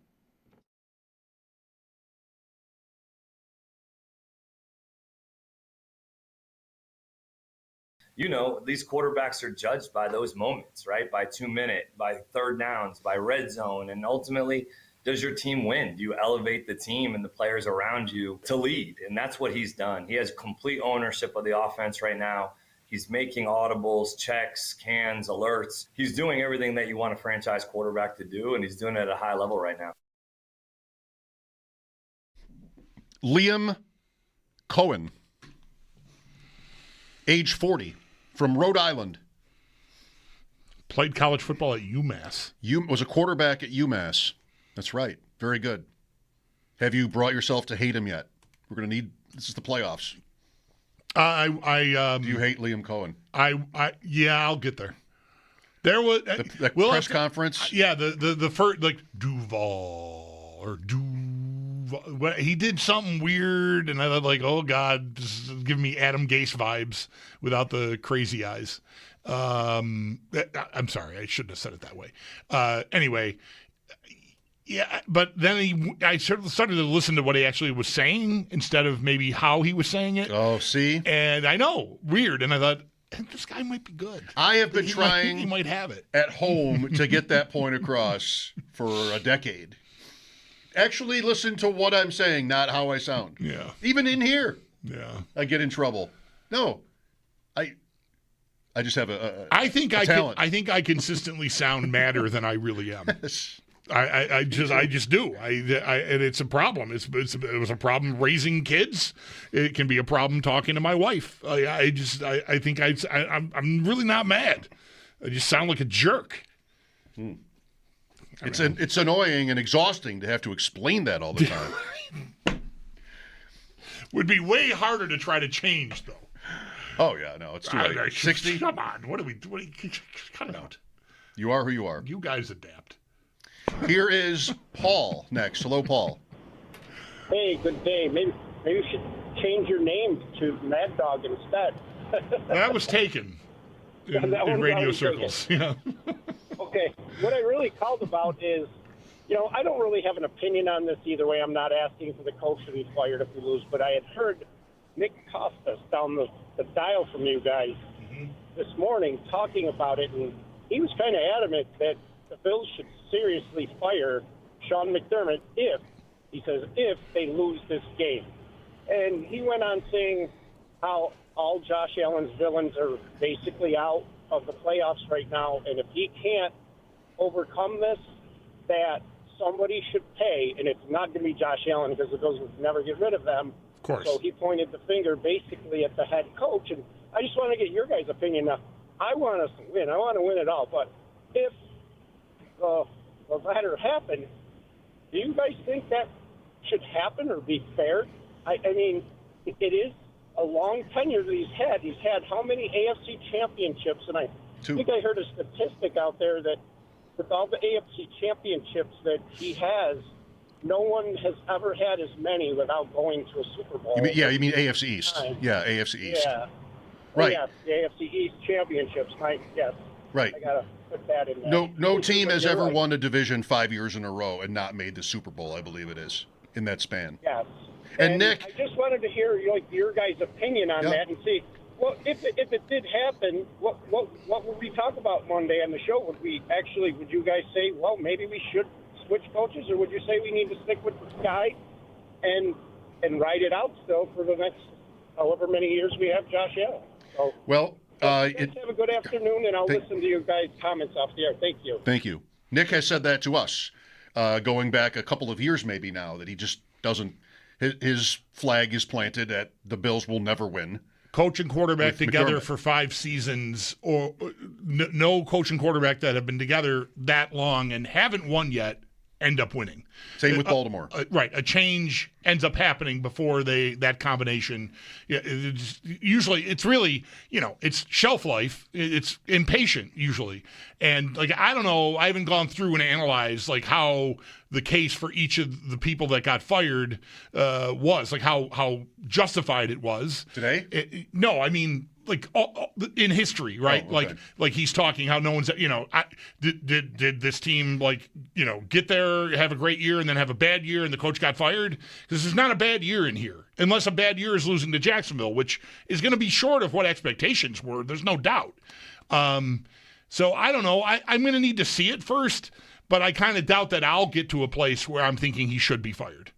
Yeah, Andy Reid is a famous example of a guy who won a lot for a long time in Philadelphia, but they never made they did make the Super Bowl once with him, but they lost that game to New England, and shelf life. They did, though, have a 4-12 season in his last year. Right. And this is 12-5. Again. Oh, so gross. Right. So, yeah, I mean, speaking of planting flags, I have planted mine going back into the summer, which was, I just think I'll be ready to do it if they lose another playoff game because they can't get stops. And that's a common thread with all their losses in the playoffs, is they have just been, messed with by the opposing quarterback.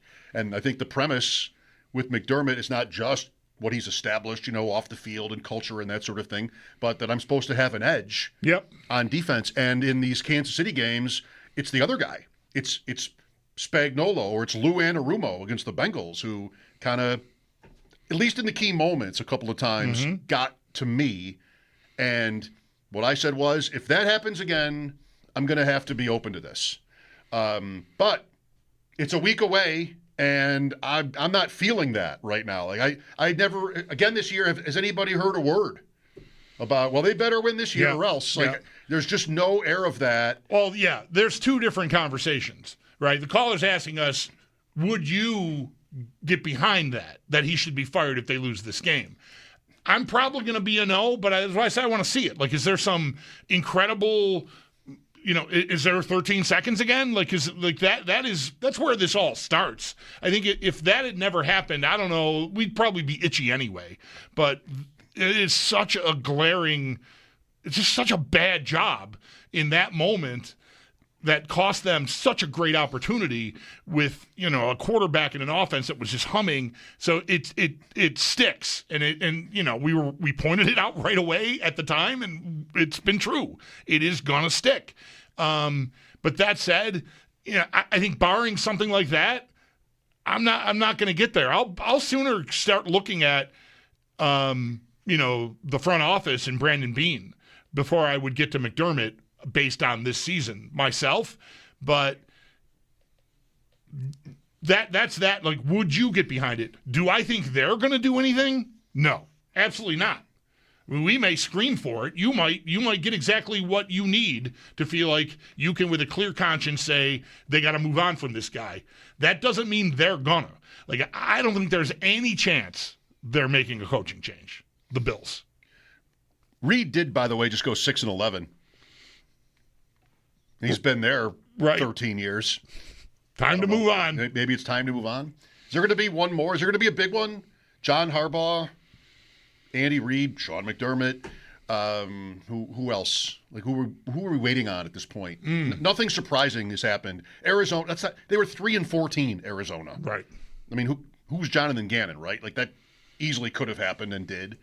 Atlanta tied for first in their division, but they dumped their people. They tied for. They were eliminated on December 7th, but still ended up tied for the division. Yeah, which is amazing. And by the way, that elimination game I think was a Jet game where they were leading, like 2-minute warning. They had the lead, and they lost that game to the Jets. At the Jets. Yeah. Incredible. They could have won the division yesterday with that or, on the weekend. Anyway, I had a Carolina ticket, 10-1. Is there anything? No, like the Bengals have said no, right? They're staying standing pat. I think Harbaugh is the one. I just want to buzz the NFC quickly to see if there's anybody there that could be like sneaky. Campbell. Yeah. Just kidding. Right. No. There was, I don't know. The Packers are in, but I don't know, LaFleur maybe.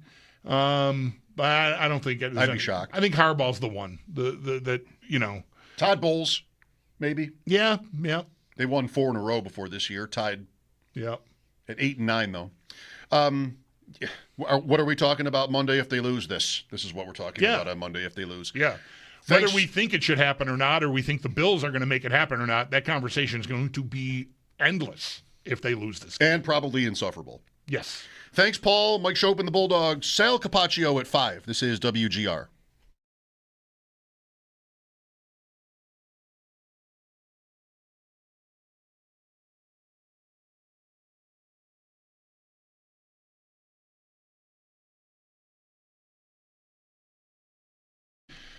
Folks, Bulldog here for Window Nation. Are you tired of your house being freezing cold while those electric and oil bills keep climbing up?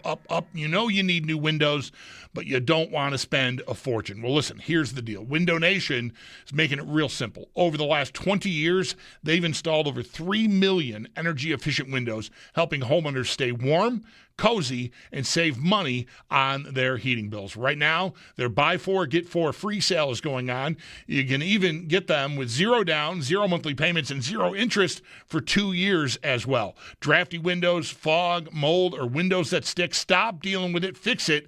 Seriously, man, if your windows are making your house uncomfortable,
Sal Capacio will join us in less than 15 minutes. His update from the Bills today, Max Hairston unlikely to play against Jacksonville. Ty Johnson day-to-day. Matt Prater day-to-day, but they're going to work out some kickers in case no Prater. I mean, I don't know exactly how he feels. Need I say that? I don't want to take chances with him. This is a recurring injury. You're afraid you're going to get into a game and have what happened yesterday happen again. And like it's all fun and games. Yesterday we're like, oh, let Ray Davis kick a field goal. I don't know what we're arguing about. Maybe that would be disrespectful. It's one thing to do it in a preseason game, but like maybe McDermott doesn't want to run his backup running back out there to kick an extra point against the Jets up 30-0 or whatever. But you get to no a playoff comparison, game. right? Yeah, no, it's a whole different thing, man. Holy cow! Yeah, I'd take Badgley back. I'll take whoever you want from the waiver wire over Prater. I think I just cannot have that happen mid-game because then what? I mean, even just kickoffs. Well, I guess the punter can do that. Yeah, we saw he did that. Yeah, that went all right. Let's go to Larry next. He even made a tackle, I think. Yes, he did. Hi, Larry. Hey, gentlemen. Thanks for having me on. Sure. I just wanted to make a quick point. I'd love to get your take on it. So back after the 13-second game, I thought Bean had built a team strong enough to get to the Super Bowl. Maybe not win it, but to get there. And I really thought coaching decisions, especially kicking it into the end zone, and just the use of timeouts and the way the defense was structured, I really thought that was a fireable offense for McDermott, and I was ready to cut ties with him. But since that game, I've actually seen him mature as a coach and just making better decisions, especially with clock management and taking chances on fourth down. As much as I really was afraid, I wanted them to kick the extra point because I thought we'd have a shot at shutting them down in overtime, the Eagles game I'm talking about. But, Schopp, you always say, I'd go for it.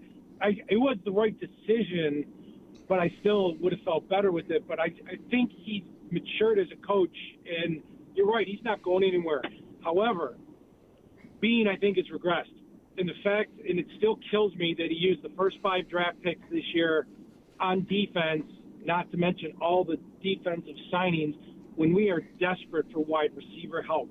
We have a good core of average wide receivers, but heck, even after you get on the talk show right after the draft and lit up our guys, he went and signed Isaiah. Elijah Moore, right. That's it. Thank you, Elijah Moore. Right. Who's already gone. There's a glaring hole that's been at wide receiver ever since, we got Diggs. And think about it. If we don't make that move for Diggs, which was a great move, I thought, but if we don't, Minnesota used that pick to get Justin Jefferson. And look at all the teams with dual wide receiver threats that are just incredible, that they got these guys, at least the second receiver, in the second, third, and fourth round. Well, Larry, we got to go, but I mean that's been the number one talking point about the team all year in terms of concerns, maybe by a lot. And let's see what happens. They are trying to patch it together. I thought Travis Yost is probably right, and this is a point you've made. McDermott again today, talking about Jacksonville and Jacoby Myers, and it made a comment that might have implied that, this is a move we didn't make. And the cornerback thing yesterday, I don't know, Travis is out here tweeting the number of times he's hinted at a displeasure with their roster in terms of wide receivers is numerous. And we might have even had another example. And that's to me, to my ears, very new this year. I never really heard, because I think we're always, paying attention to that. What is he not saying here, right? Is there something in there? And that has always been really buttoned up. But this year, I think there are cracks, and I don't know. It could be just a coincidence, or it could be groundwork. I don't know. Thanks, Larry. Again, we'll talk to Sal next here on WGR.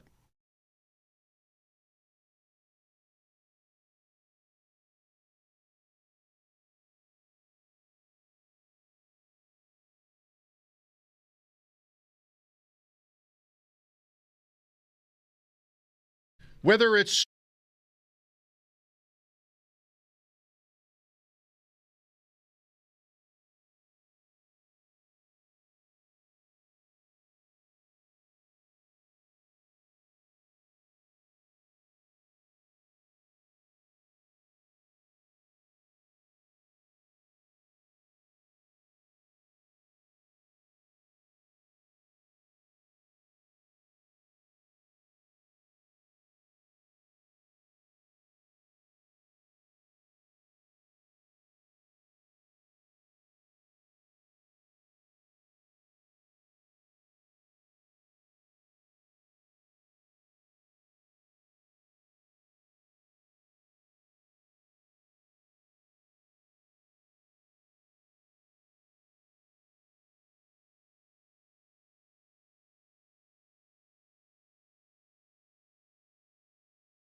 playoff game at the Jacksonville Jaguars this Sunday at 1 p.m. Ahead of that, though, we did get a bit of a mixed bag on the injury front as head coach Sean McDermott did speak with the media earlier today. We'll start with the bad. Cornerback Max Hairston unlikely to play this weekend after picking up an ankle injury yesterday. And then on the somewhat good side of things, kicker Matt Prater is considered day-to-day with a quad, though the Bills are going to be bringing in other kickers for workouts just in case. And then Ty Johnson, he is also considered day-to-day with an ankle injury. Do stay tuned. Sal Capacio is going to join the show. Next, we'll get more on the Bills then. Around the rest of the NFL, a number of teams have hit the reset button. 3 teams have fired their head coaches today. Raiders, Pete Carroll after 1 season. Cardinals moving on from Jonathan Gannon after 3 seasons. And the Browns, they have fired Kevin Stefanski after 6 seasons at the helm. Interestingly enough, though, all 3 of those teams are staying put with their current general managers. Last night, we also had another firing, though it was the Falcons, and they are cleaning house. Head coach Raheem Morris and GM Jerry Fortnell are out. And then the other 2 head coaching openings, they are the Giants and the Titans. And then the other GM opening is the Dolphins, though all 3 of those became available during the season. To the Sabres, no game tonight. They did, though, hold practice, and some good news for Alex Lyon. He is considered day-to-day, according to head coach Lindy Ruff. And the Sabres, they are going to be back in game action tomorrow night when they do host Vancouver, and they are expected to have Jason Zucker back in the lineup.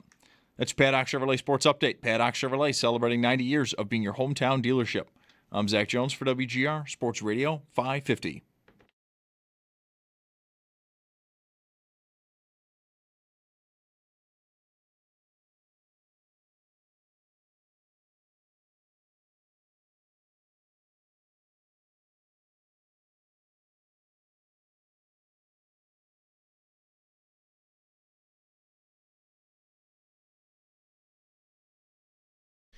Football Monday, playoff season style. Mike Schopp and the Bulldog here. Sal Capacio joins us on the West Her hotline. We've got all the emotions and sentimental aspect of yesterday to hit again.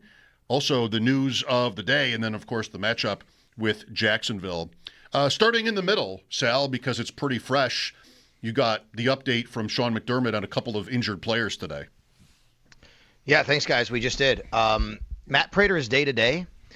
The team is going to work out kickers this week, bring them in tomorrow, I believe, on their, quote-unquote day off. They don't practice tomorrow. And they'll have a plan B to see, how the week goes with Matt Prater. And if he can kick on Sunday, he will. If he can't, they'll have another option available. So my guess is they would sign somebody to the practice squad and elevate, or just have him on the ready, and you can sign him to the 53, I guess. You can do it in that sense, but either way, they'll have a plan for that. But the good news is that Prater at least has a chance to play on Sunday. Not so much Max Hairston. He is, in fact, at the end of the press conference, Sean McDermott said he'd be considered a little more week to week, but they still want to, see how the week goes and do more testing on that. But he's certainly, he's not going to be able to play on Sunday. We know that. And that is believed to be an ankle sprain, or has it been specified what that is? I don't believe we have sprain necessarily as it, but it is an ankle injury, yes. Okay.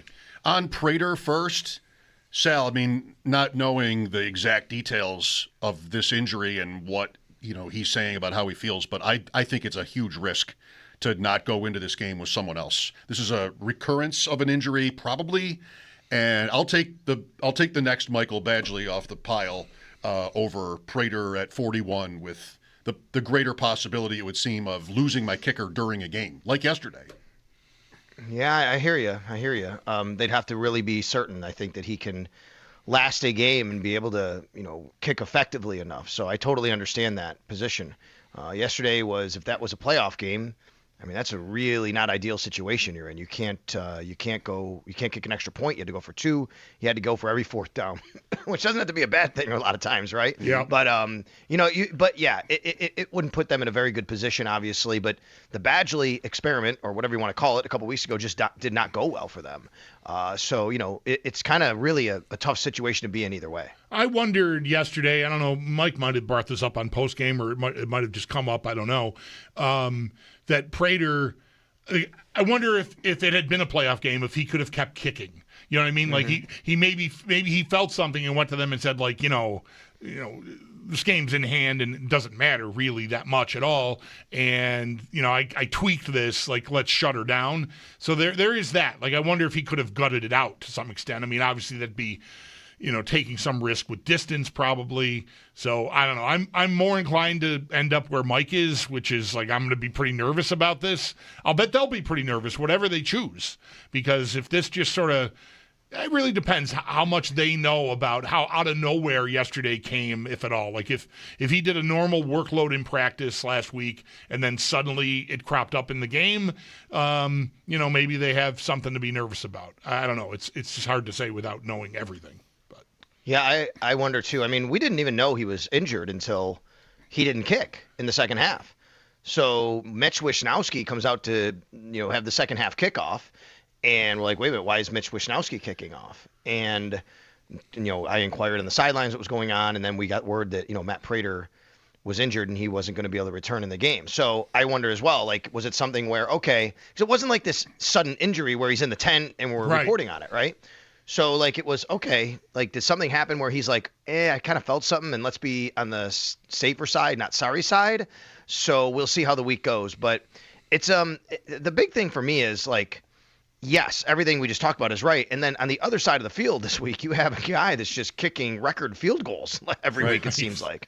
Right? I mean, Cam Little, man, this is a game where the two kickers are going to matter probably at some point. So I think it's a pretty big deal. Cam Big. Yep. Interesting contrast with Cam Big. The Bills versus Cam Big. How about Hairston, Sal? Like, how much criticism, if any, do the Bills deserve for the choice that ended with Hairston being, I know game day, like, they only had what they had, and he was the next guy. Like, he's the last guy, I think, right? Everybody else, the kids were all playing, right? The new guy was at safety with Hancock, and you've got Cam Lewis playing in Taron Johnson's spot. No Benford, no Tre'Davious White.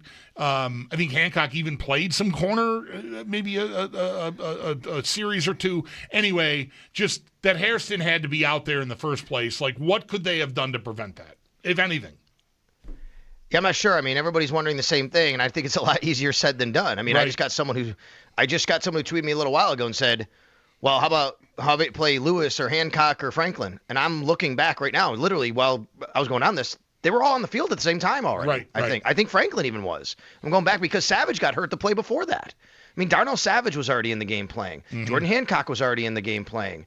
Cam Lewis was already in the game playing. I don't know. So, yes, you could. And Sean McDermott was actually specifically asked today at his press conference, what about just putting a guy out there that's not even really a corner? And he said, yeah, I mean, we think about those things. It's so tough. You can't protect everybody. You have to make decisions. The biggest thing that really hurt them here is they did not have an elevation left for Dane Jackson. Yeah. That would have been the ideal situation. Now, they could have elevated to Corey Couch, but they decided not to do that because why? Because you had to have a linebacker elevated if you wanted to sit Shaq Thompson and Matt Milano, which obviously is smart. Is there room for criticism? Sure. I don't discount that. And I think that fans have brought it up. I just think it's a lot easier said than done when you're talking about how the number of players on the roster. How many times last week did I go on the radio all week and say, you have to play guys? Like, there's only 48 guys who dress. And Max Harrison is an important player. He's also a rookie. Like, I know this sounds weird, but he hasn't, like, kind of earned that opportunity to start sitting yet. Even Tre'Davious White was playing every single snap. Why? Because you needed Christian Benford to sit. They had 3 boundary corners. I think that's the biggest thing. Like, to me, if you wanted to say something about it, you could say, like, well, why did they only go into the game with 3 boundary corners? But Jordan Hancock played on the boundary after this happened. Look, and I'll say this. When you put a guy in a position he's not normally used to playing, that's when another injury can happen because he's not used to the angles and where things are coming from and blocking and all of that. This is just a freak accident that happened to Max Harrison. It's a football game. It happens. So, yeah, I mean, those guys who everybody keeps bringing up, why wasn't this guy playing or that guy playing? They already were playing. Right. Well, fair enough. I wonder if part of the calculus was that it was the Jets. And maybe we can get away with it in the secondary as opposed to another position group. I mean, the Jets had 9 first downs. It wasn't like the secondary was being pressed at all in this game. I mean, just an absolute disaster of a team, by the way, the Jets. Just like, I don't know. Was that look, we've all been through some tough years and some tough finales. I don't know that I've ever seen an NFL team more embarrass themselves than the Jets did yesterday. I mean, they're really bad. And when people ask me, would it be, I think Joe asked me this morning on the morning show, would it be crazy for them to, keep Aaron Glenn? I say, well, no, it wouldn't be crazy to keep him. I don't even think it'd be crazy to move on. Like, you could make an argument for both. But I would say this is how bad they are. Like, if you move on from Aaron Glenn and you bring in the most experienced, best coach you could find, does anything really change? I'm not sure, because they're bad, right? Like, I don't know what else he's supposed to do. Yeah, that was tough to watch from that standpoint. They had 9 yards in the first half. And the crazy part is, it's less. the Jets. What's that? It felt like less. Yeah, I know. I'm sorry, in the first quarter. I said first half. I meant first quarter. But, they had 2.7 yards per play. I looked it up. That's the fourth, 2.65, I believe it was. That's the fourth lowest yards per play of any team in any game this year in the NFL. And I know that, I'm writing arrow up, arrow down. I'm like, look at the job they did against the Jets. Run defense, pass defense. And in my head, I'm like, people are going to read this and go, yeah, but it's the Jets. And I'm like, yeah, but the Bills played all their backups. This was not a regular NFL team the Bills were fielding, all these starters. The Bills played all backups on the offensive line except for Osiris Torrance pretty much all game. And, guys, they played the starting defense. 9 out of 11 regular starters did not play in this game. Didn't play. With Sal Capacio. Real quick on the Jets, I don't know if you've seen this. It's made the rounds in the last 24 hours or so. Garrett Wilson ended the season as their leading receiver with 395 yards. He played 7 games. It's like the lowest leading total for a team ever, maybe, that is just, or in a long time. That is stark. There's a lot of this. I mean, they didn't have an interception all year. How is that possible? It's amazing. You're right. I was listening earlier. How do you not? It's how do the Sabres not make the playoffs in 14 years in the NHL where everybody makes the playoffs, right? Somehow you luck into it. Right. You luck into a game. The ball hit a guy in the hands yesterday, and he dropped it for an interception. There was a ball batted in the air. You're like, oh, no, they didn't come down with it.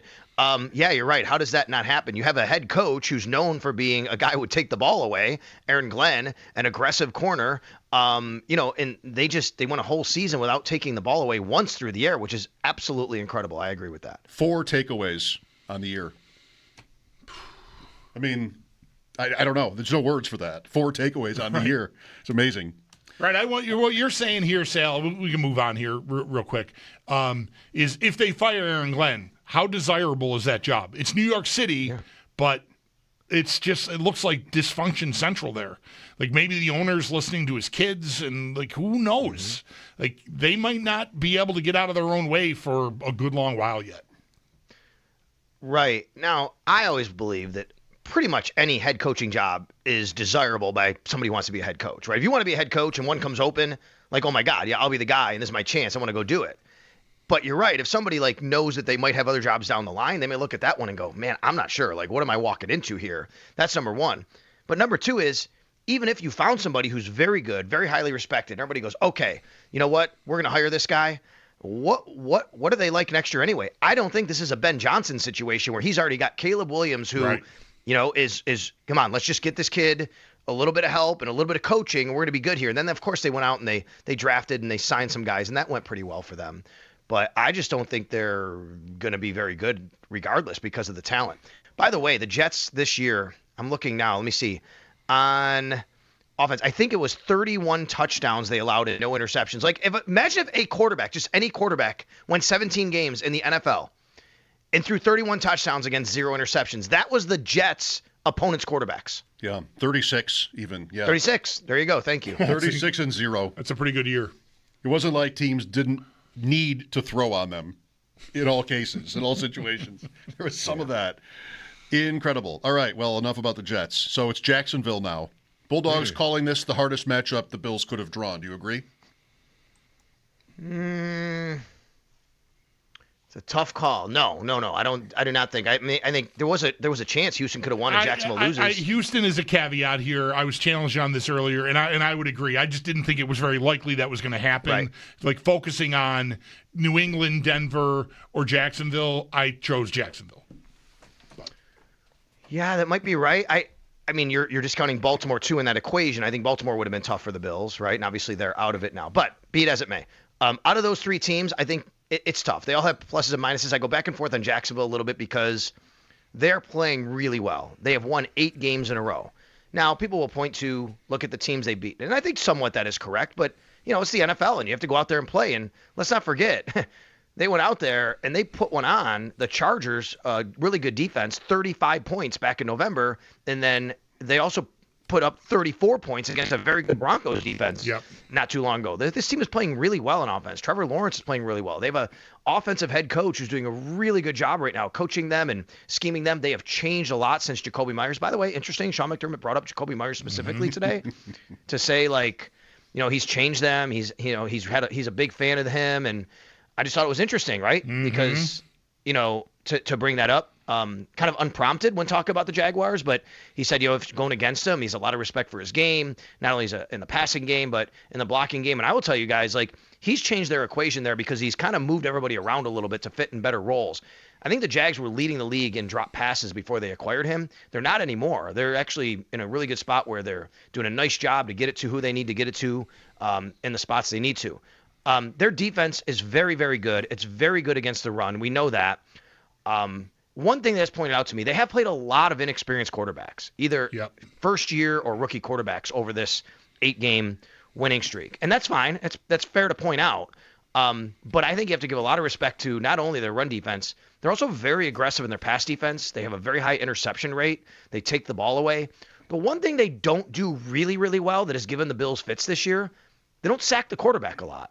They're one of the lowest teams in the league as far as sacks per pass attempt. And I think that's something that, the Bills can hopefully try to take advantage of. The other thing is tight ends have hurt them this year. Guys, I'm telling you right now, I think that Dalton Kincaid is the biggest X factor in this game for the Bills for me. When I start looking at the matchup as the week starts, if Dalton Kincaid can be any semblance of even what he showed yesterday against the Jets with Mitch Trubisky playing, I just think that needs to really, really happen on Sunday. 22 interceptions for the Jaguars this season. None for the Jets. 22. Unbelievable. 22 interceptions for Jacksonville. Their biggest might have been the 99-yarder against Mahomes in a Week 5 win. That's their only night game, Sal. So this team has not had a lot of standalone. Yes. Well, the Bills are 8-1 in Sunday 1:00 games this year. The bad news is the one loss came in the state of Florida. It was against the Miami Dolphins, right? But they are 8-1 in Sunday 1:00 games. It's routine. I think that schedule sets up nicely for the Bills like that. It's going to be a lot of Bills fans down there. And with a Sunday game, people can get down there on Saturday. So I think that helps as far as the environment is concerned for Bills fans. I remember what it was like in 2017. There were a lot of Bills fans down there for sure. The Bills have not a great history going down to Jacksonville. Now, Matt Bove and I debated on It's Always Game Day in Buffalo today. We recorded a podcast, and actually, it was a good discussion. I mean, I don't know what you guys think, but I don't personally think that matters at all. I think history is history. It doesn't what happened in 21 has nothing to do with the game this week. I went through and looked. I mean, the Bills were starting Star Lotulelei and Jerry Hughes on defense in that game. They were starting Ike Butker on offense in that game. I don't think it has anything to do with this game. The Bills actually beat the pants off the Jaguars last year in Buffalo. I know it wasn't in Jacksonville, but I don't think that history matters in any regard. Yeah, until I hear something about Josh Allen doesn't like the sight lines or something. Right. Right. Is there a bad hitter's background or something? Right? The fence is too far back for my offense. None of that. I'm sorry. It's all baseball stuff. I just don't know how that translates to football. I mean, I know Marty Baron has talked about there's rinks, and my kid will tell you too. There's just rinks you don't feel good in. Mm-hmm. And I don't know, we only get a pretty small sample size here. So until I have something like that, I'm inclined to just disregard it and just, it was the matchup that day, and that's that. I don't think I have a Jacksonville problem. Oh, you might in a week. Going back a couple years ago to London, right? I mean, that was the game where Daquan Jones gets hurt, and on the next play or the same play, it was Matt Milano breaks his leg, right? I mean, just a lot of things happen in that game, and the Bills didn't play well. I'm not excusing it. Of course they didn't. I don't think it has to do anything with what's going on this week, though. And I think one of the things the Bills have done very well in this era of Sean McDermott and this regime is they've compartmentalized every week. They've been consistent. Sure, they've had weeks where they have not played well. There's no doubt. But they've always just kind of kept the next game in front of them and, done what they need to do to get to the next week. And as they say, go 1-0. And I know it's coach speak, but I think the Bills do a good job of that. Titanic clash between the AFC South winner and then the Bills as the road team landed this game Sunday at 1. Right? I mean, the power of the Bills and the primetime history, but that Saturday 4:30 slot. We had Carolina to fall back on this year as an elite Saturday afternoon wild card host. 81 and sunny early forecast for Saturday, 63 and sunny for Sunday. And I think in the 50s on Monday. There's a cold front coming in through on Sunday. So, that sounds like good football weather. 68 degrees and maybe a slight breeze. I mean, it's good weather for Bills fans to go down there, and I think for the players to let the players decide it. I like that. I like the fact that you can decide the game with clean weather. It's not a game where you're like, well, it's really wet and you could have a ball slip out of here and then what really happens. So, I like that. Got a second favorite matchup coming up on Sunday? What other game? I love Green Bay, Chicago. Well, that's Saturday, right? The weekend, yeah. The weekend. So, the ideal situation, and to answer your question, is yes, Chargers-Patriots, but that only holds if the Bills win. I mean, if the Bills lose, we're doing locker cleanout on Monday, right? But if the Bills win, the ideal situation is getting on the charter, getting back home. I am literally getting in my house right about kickoff time, maybe first quarter, putting my feet up and watching Chargers-Patriots and going, all right, where are the Bills going next week? Are they going to Denver or are they going to the winner of the Monday night game, right? I mean, that's the ideal. So that's why I picked that game. So I do think it could be a close game. I think I do give the Chargers a chance in that game. 49ers-Eagles, you guys will really anticipate respect this, I think. I said today on the Extra Point Show, I close my eyes and I can hear Summerall and Madden doing a 49ers-Eagles playoff game. You know what I mean? Yeah. Yeah, that is the one that really jumps out to me. Green Bay, Chicago could be really good, but I'm still sort of stuck in Chicago, their history more than anything else, which I know is different now. They've been explosive offensively, but mostly I just think Chicago in the cold against Green Bay is going to be 12-10. Well, plus they've just played twice, maybe in the cold in the last month. San Francisco, Philadelphia is the answer. I mean, taking away all the other possible, ramifications. That's a great matchup. That's a first-round matchup. Yeah. I got to tell you guys, as much as, of course, you'd love the Bills to be home this weekend, right? I mean, that would be awesome. But one of my favorite things is, being on the road on a Sunday game and there's Saturday night football and you go out, like me and, Bill Whippert will go out for dinner or whatever, and you can watch football and go down to the, hang out in the lobby and go up to the room and watch football. I just love that. I love that. And then getting ready for your game the next day and you got football to carry you through and you're with a bunch of football people. I think that's cool. Make sure they have Prime wherever you're doing this on Saturday night. Yes, that's right. If not, I'm watching on my darn phone. I've done that before, too. It's good fall. At least you have the fallback. Okay, so no practice tomorrow, so probably no new information. We'll see what they do. I mean, you could get news of kickers being brought in for workouts, though, right? That's something they could do tomorrow. You should get that at some point during your show tomorrow because that'll be over the transaction wire. Okay. Is there another obvious name? I hit on Badgley. Koo. Younghoe Koo. Younghoe Koo. He was here I have had already, multiple people ask me today about Rodrigo Blankenship. I heard that one call you got. It's the goggles. People remember him because of the goggles. That's right. He's actually kicking in the United Football League for St. Louis Battlehawks, I believe. I looked it up. Mike, I also heard you reference the caller you heard about the Josh Allen streak. It was a very, very interesting call. And, yes, it was a caller who calls a lot. It's Billy in Toronto. He calls a lot. He's a big Bills fan. And he just has no respect for the streak whatsoever. You're right. I have no time for that. I think football is way different than any other sport where this is such a violent game. For you to play one game in this league, let alone start 135 straight, I don't care how long you're in there. It's not like he was walking out there in crutches just to keep the streak alive and standing on the sidelines, near the sideline. So yeah, I think it's important to Josh. It shows availability for his team and why that's important to him. So yes, it's not in the grand scheme of things like a touchdown record, a rushing record, anything like that, but man, how many times? I do think it matters that how many times has he played through injury that, to me, offsets all of that when you talk about going out there for one snap. Well, you'd have to agree with most of that. I didn't get the sense that the guy said no respect for the record. He said it should be looked into. I was hearing no respect for extending it this way. I don't think he was questioning Allen's durability or anything, most of anything that you said, but yeah, he did say that. And he did at the end. He said, "I think it should be looked into." I'm like, "Look into what?" The crutches hypothetical make for an interesting because you could limp out there and do what he did. Look into it. Call Congress. I mean, well, real quick. Somebody else emailed me about this today and was defending that and debating it. It was really interesting, right? And had the same take and said, yeah, but when you play, you should have the intention of playing or it shouldn't count. And my counter is, well, what if a guy just has never played in a game, he gets elevated from a practice squad, and he gets out there for one snap? What, you shouldn't put it in his bio? He played in the game? Like, come on, what are we doing here? If you start, you start. If you play, you play. I don't care what the circumstance is. That's what it is. And the NFL is very, very violent. And for a guy to go out there at that position to play 135 straight games, I don't think it matters how it happens. Listen, if Matt Castle is going to mar Tyrod Taylor's first game as the Bills starting quarterback by getting credit for starting that game at quarterback, I'm giving Josh Allen a start for yesterday. It's just about the one play. It's not about the whole career. But okay. You know, to be clear, just sort of to circle it back to actually being serious, Josh was available to play yesterday, obviously, after missing a couple days of practice.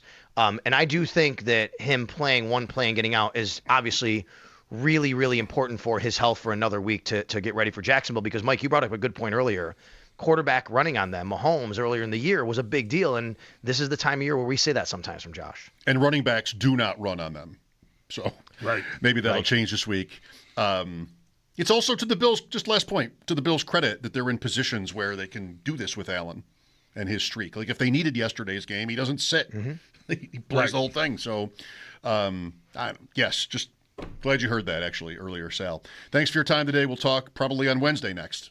Okay, you got it, guys. Thanks. That's our Sal Capacio on the Wester Hotline. His appearances are brought to you by New York's only outlet liquor. When you need to stock up, it's the place to buy a case. What's your outlet? You can't go out there with the crutches, but they could carry you out in and out if need be, right? You're in the shotgun. You're able to stand up, take the snap, hand it off, and somebody like you're a T. Yeah. In the days where a kid would run on the field to grab the T, they run back out, they carry Allen back off the field, like streak is extended. Yeah. Or what about even in a boot? With all that boot talk a few weeks ago, you can hobble out there in a boot. There's probably limitations to that. What you're allowed to wear. I mean, you have to put a uniform on. Right. You probably couldn't be wheeled out there in a wheelchair. No. Maybe if you had the proper shoes. I don't know that one. Okay. Fun to talk about. Maybe. 803-0550 is our number. Bills and Jaguars Sunday at 1. This is Football Monday on WGR.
The Buffalo Bills are gearing up for their road playoff game at the Jacksonville Jaguars this Sunday at 1. We did get a bit of an injury report today from head coach Sean McDermott, a little bit of a mixed bag on that. We'll start with the negative. Cornerback Max Hairston unlikely to play this weekend after picking up an ankle injury yesterday. Well, on the somewhat positive news, kicker Matt Prater is considered day-to-day with a quad, though the Bills are going to be bringing in other kickers tomorrow for workouts just in case. And then Ty Johnson also considered day-to-day with an ankle.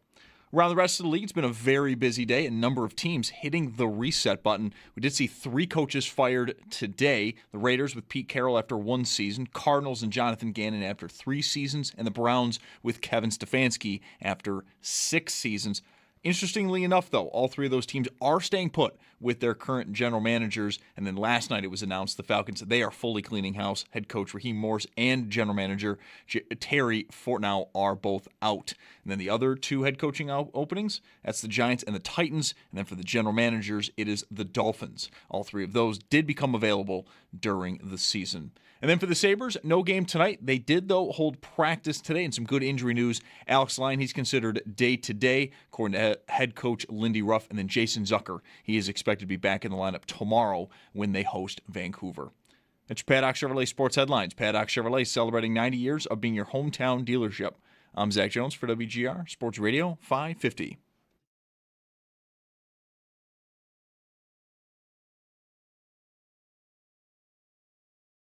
You do the best you can to make sure that our road experience, the operation of our road experience is solid, right? So we give the players a chance to get themselves as fresh as possible when we go on the road, when we make the trip down there, in this case to Jacksonville. And I know B-Row, our ops director, does a great job of making sure the guys are in a good spot and, with the right nutrition, all those types of things. Those are all the things that are in the margins, right, of getting these guys ready to play and play at a high level. Sean McDermott, the Bills 5-3. I think it is, on the road this year. 9 home games and 8 road games. So 5-3, and then 7-2, losing to New England and Philadelphia. That's right. I should have thought of Philadelphia first. It's much more recent, but I didn't. Welcome back, Football Monday. Mike Schopp and the Bulldog here, 803-0550. Let's go to Alex next. Hi, Alex. Hey, thanks for having me on. I was at the game yesterday. It was a great vibe.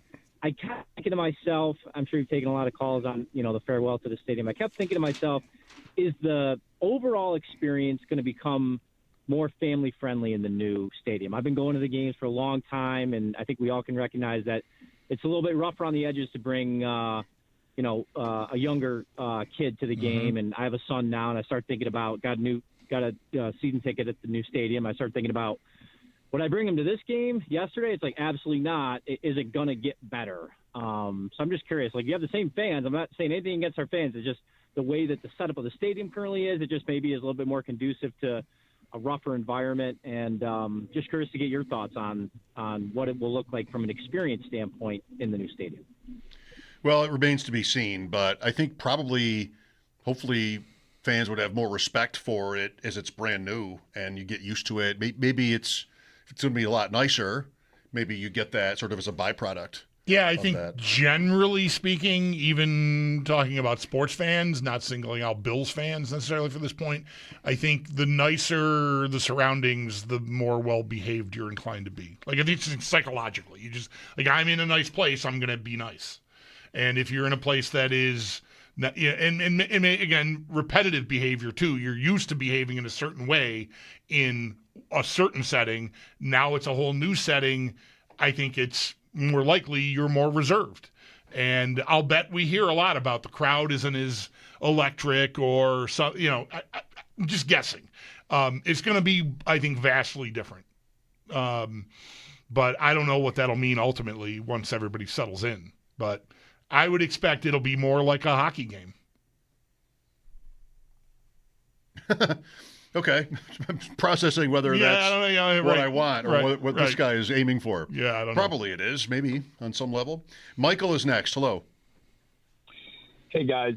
I had a couple of stats come across my timeline about the Jets season, and you guys were kind of touching on it when I was thinking about it. And I saw a couple stats that I thought you might find entertaining. Okay. In 1933, I'm sure you saw that the last time that no interception was caught by a team. In 1933, that was the last time that's happened, and the NFL passing leader had 973 yards that year. And the other part that made that pretty funny is that was the first year they even started tracking interceptions. So it's possible that it's not even really happened ever before. So we don't even know how big of an insane feat this truly is. Right. Very good. Yesterday also the Bills had 30 first downs and the Jets had 9. And that's for the Bills, both their season high and their season low allowed. Without Allen, they still 39. Yeah, they did anything they wanted offensively in that game. I mean, it's just everything was there. I mean, the touchdown to Knox, is it Hawes or Kincaid, whoever? There are 2 tight ends, and they have the entire right side of the field to themselves. There's not a jet between them, I don't even think. Like, that's how this is, like 2 guys running like 12 or 15, I don't remember how long that touchdown pass was, to the end zone. There's not a defender in sight. Just so bad. I guess I saw the 1933 point, but I didn't have it exactly down. I'm looking at the Pro Football Reference page for that season, and there are 5-1 more interceptions than touchdown passes back then. The Pittsburgh Pirates made that really sing with their 3 touchdown passes and 40 picks as a team. The Boston, certain name of a team that Washington used to go by, 1 touchdown pass and 25 interceptions. So I don't know. I don't see a 0 there, but maybe the year before. I don't know. Let's go to Tom next. Hi, Tom. Hey, how you doing, guys? Good, Tom. Thank you. Great job yesterday by all the whole crew you got over there. Thanks. That's nice of you to say. I really liked Brownie's piece on it after the game. Me too. But anyway, I was going to tell you about the first experience of the stadium for me. I'm going to be 62 years old. My aunt took us to the Erie County Fair the first day we had a preseason game against the Washington Redskins. And on the way back, we got caught in a traffic jam right in front of the stadium. So my brother and I looked over at the stadium, and we seen, remember how they used to have the flags around the bowls of all the team helmets? And we just listened to the game on the radio. And we were wishing so much like we were in the stadium. But I remember, if memory serves me right, I think J.D. Hill caught the very first touchdown we ever had there in a preseason game. Okay, not sure. But anyway, I believe it's that season. I got home from school, and my father said, I got 3 tickets for the end zone. And we were so excited, so excited. And on the way back home, on the way back to the stadium, I believe we were on Southwestern Boulevard. My dad turns to my brother and I, and he says, boys, you're going to hear words today you've never heard before. Right. And I'll bet that happened, right? Oh, yes. Yeah. Very good. It was a great time. Thanks, Tom. Lines are open for your calls, 803-0550. The Sabres are home tomorrow to Vancouver. That's their next game. They're off tonight. Vancouver is here tomorrow. Then the Sabres are at the Rangers on Thursday, and then Anaheim is here Saturday. The streak is over, but it was fun. Absolutely was fun. Got them in the race. They're not in a spot anymore because they haven't played for a few days and they lost on Saturday, and that's just how it goes. I'm 2 for 2 on guarantees. Everything's all packed. Yeah, I should have listened to you. I just, whatever. The heart wants what the heart wants. The odds were good on the Thompson hat trick, so I went hard. Yeah, and obviously, never really had a chance. 5-1? 5-1. Oh, yeah. that doesn't sound like a hat trick. No, it was possible. Even no. For any Sabre. 5-1 from the Sabres, and that would have been money. Yeah, but maybe tomorrow. Lines are open for your calls. Football Monday. Mike Schopp and the Bulldog, WGR.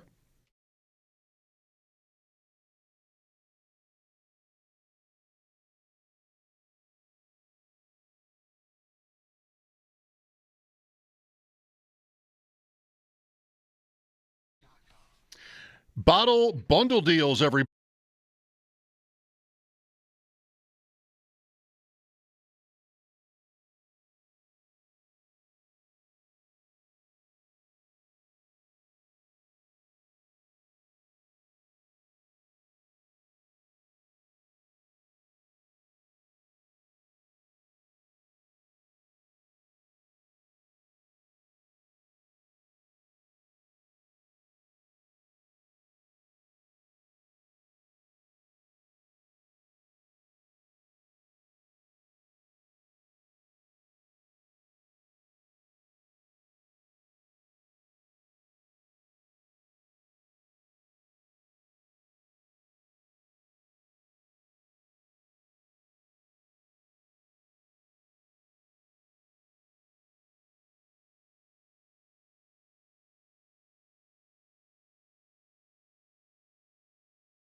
The AFC, San Francisco, the 6th seed in the NFC, pretty good year.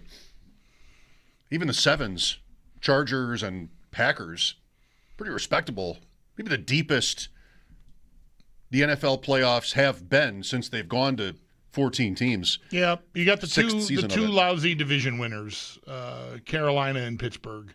But the rest of the pool, I feel like, is pretty live. Mm-hmm. More live than other years, anyway. I don't think the Chargers are really going to go win the Super Bowl, but whatever. It's not nuts. It's not nuts that they win a game or two. Right. But Pittsburgh, to me, although I don't know, maybe them in Houston not at home. Who knows? Like that game, what's the line on that game? I haven't even Houston looked. -3.5. Yeah. I don't know. That doesn't have to be. You want to give points with C.J. Stroud on the road in Pittsburgh in the playoffs? I'm not ready to do that. Yeah, no, right. Yeah, I feel like that Pittsburgh could maybe be a problem for them, although now I'm suddenly imagining Aaron Rodgers throwing the ball in like 1.2 seconds every play so that Will Anderson and Danielle Hunter don't eat him. So maybe that won't work, but I don't know. That even as bad as Pittsburgh is, I feel like they might give Houston a game. Sure, yeah. The reason it was kind of close for me with Jacksonville and Houston is just that, to me, Houston, they didn't have C.J. Stroud when the Bills played there, and that is important to recognize. But even with him, they're not offensively that scary to me. I think Jacksonville is a much tougher offense to deal with. So far this year, that's been the case, and I think they could give the Bills some trouble on that side of the ball. Whereas Houston, I feel like I might be able to get by. It's just a question of whether my offense could function at all against them. We talked about this early today, just for the Ravens after last night. Just an absolutely infuriating end to the season and just season in general. How did we not get there? Even with Jackson missing games, the Steelers were just never good. Like, they were never the Patriots. They were never better than they were supposed to be, really. And the Bengals completely fell apart. You didn't have any threat from Cincinnati. Cleveland was Cleveland. And with what a tease. Like, all the adversity right from the game here in week 1 that the Ravens endured. Then there's the kick to win it anyway. Like, it all didn't matter, but it did matter because the kick was wide right, and you end up looking up at a bad Pittsburgh team. I mean, how do you give up so much to that offense? Throwing to Calvin Austin and Adam Thielen and Jonnu Smith. It's the running backs. You kind of really already know what's coming and still just cannot hold them under 26 points. And still, despite that, they get in position to win anyway and miss. Just what an awful tease of a season for the Ravens. Or the bookends to their season on Sunday Night Football. Right. Ravens fans are going to be carrying those around for a while, I think. It started horribly and it ended horribly. Just, you kind of wish, if you're a fan of that team, somebody could have told you, just don't bother this year. just take you won't believe it how the ride goes, but you're going to thank me at the end that you did not even engage with this season. Right. Oh, that would just be one where I'd have nightmares as that team. So close anyway, still couldn't do it. You get the gift of the missed extra point that gives you an opportunity to win the game with the field goal too. On top of that, guy missed an extra point all year. The Pittsburgh guy, and misses that. It's another one of these kicks that I thought was good. Watching it from the end zone view live, I'm like, that went, what? That was no good? There was one like that last week or the week before where I was like, I got to see that again. What? Somebody opened the door. I thought it went through. And then they definitely opened the door on the Baltimore kick. I mean, that you probably saw coming. Right. Andrew is next. Hello. Hey, thanks, guys, for taking the call. I wanted to kind of dive into this week on the macro and the micro. On the Jaguar front, I don't know, I'm irrationally confident about this game. I think that the whole thought about 2017 and 2021 is really just a ruse. And the last time these Jaguars were on the field with us, we put 47 on them. So that's on the short term. But I think, thinking about the bigger picture, we have like emotional and psychological edges on a lot of these teams. Steelers worked them. Broncos worked them last year in the playoffs. Patriots, like we're still living rent-free in their head after taking a 21-point deficit, erasing it in the second half. And I think that the rest that we got this week cannot be understated. I mean, if you go back and look over the last 5 years, the times that we were able to rest in Week 18, it was either conference championship loss versus the Chiefs or 13 seconds against the Chiefs. And the times that we weren't able to rest, 2022 and 2023, those were our divisional losses versus the Chiefs and the Bengals. And I think that, things are rounding out into form, and I love to see Dalton Kincaid look good yesterday. And I feel, like I said, irrationally positive about where this team's going. Thanks, guys. Thank you. Interesting to hear you use the word irrational. I like irrational positivity. Because usually irrational is usually for like I'm angry and really scared.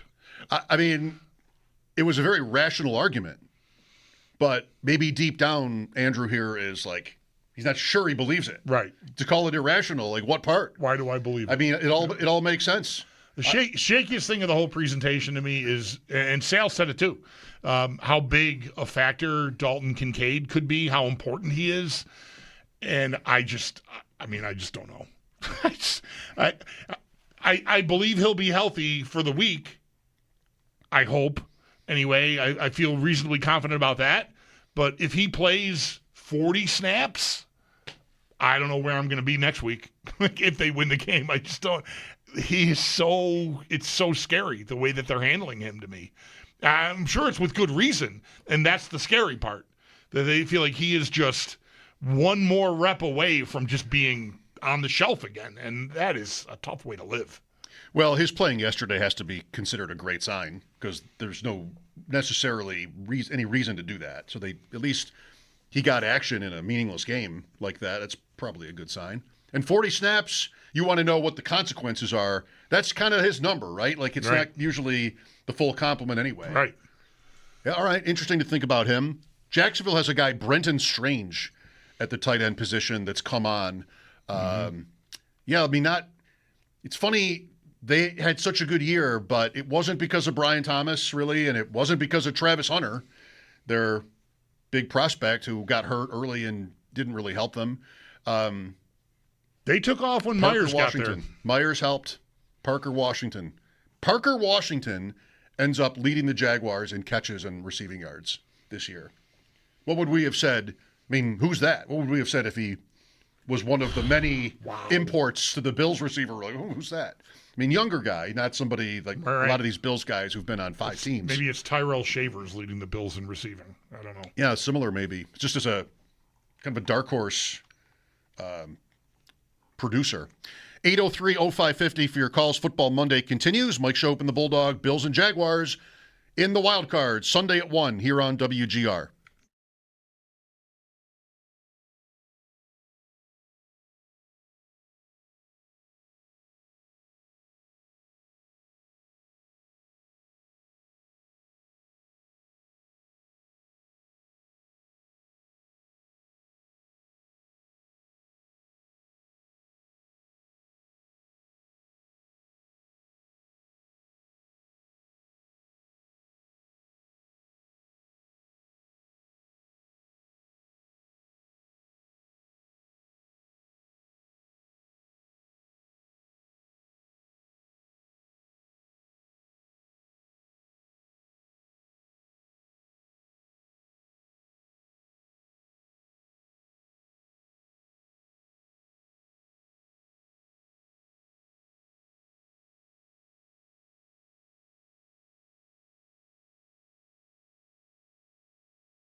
Buffalo Bills at the Jacksonville Jaguars Sunday at 1 p.m.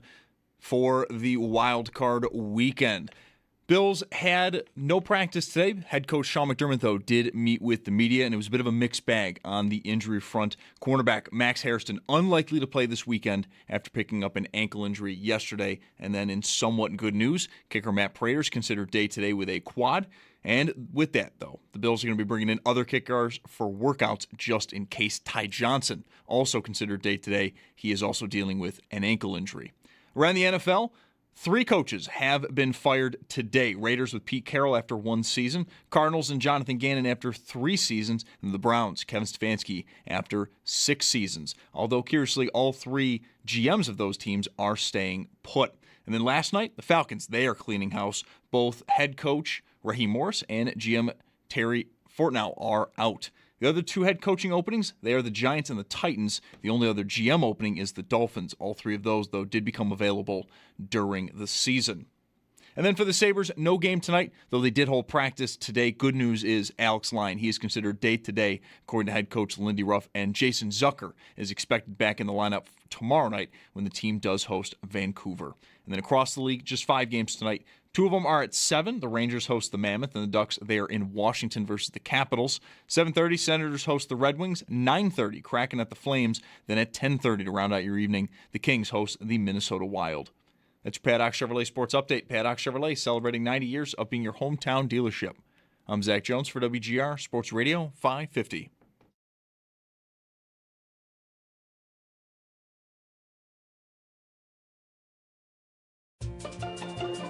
It's Mike Schopp and the Bulldog. If you wrap foil around that, just like the little bit of the base part of the banana where the fruit is, wrap foil around that top and they will last longer. You know, I'm something of a scientist myself. Who needs your bananas to last longer, though? Look, I don't want to go to the store every other day for bananas. They're 8 cents each. What the hell are you talking about? What is going on? You're going to wrap them in foil? They're better when they're just a little green. Yeah. It's Mike Schopp and the Bulldog. Too much work. Not that much trouble. Too much work. Says the guy that's got a spreadsheet with 3,000 fantasy teams. On WGR Sports Radio 550.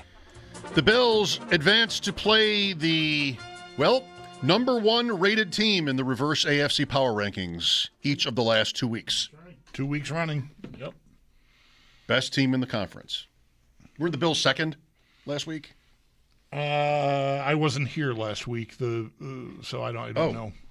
The time before, I don't know. They might have been. Houston was second. I can't read. Bills third. Jeremy was on. Oh, okay. Good for you. Bills 3, Houston 2, Jacksonville 1 was last week's result.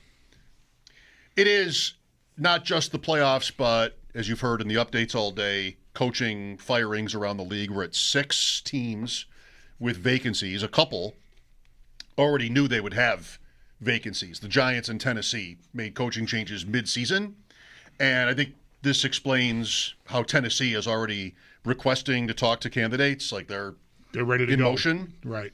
Raheem Morris was fired by Atlanta last night and got a request from Tennessee. Mm-hmm. Everybody I heard from Tennessee is somebody who already was a head coach. And that's probably intentional. How they'll do it. Yeah. Because the last guy they just fired, Callahan, was not an NFL head coach before. But Matt Nagy made this list, Vance Joseph, all your favorites. Raheem Morris. Was Dayball mentioned there? Didn't see that, maybe. I wonder what this hiring cycle will be like for him.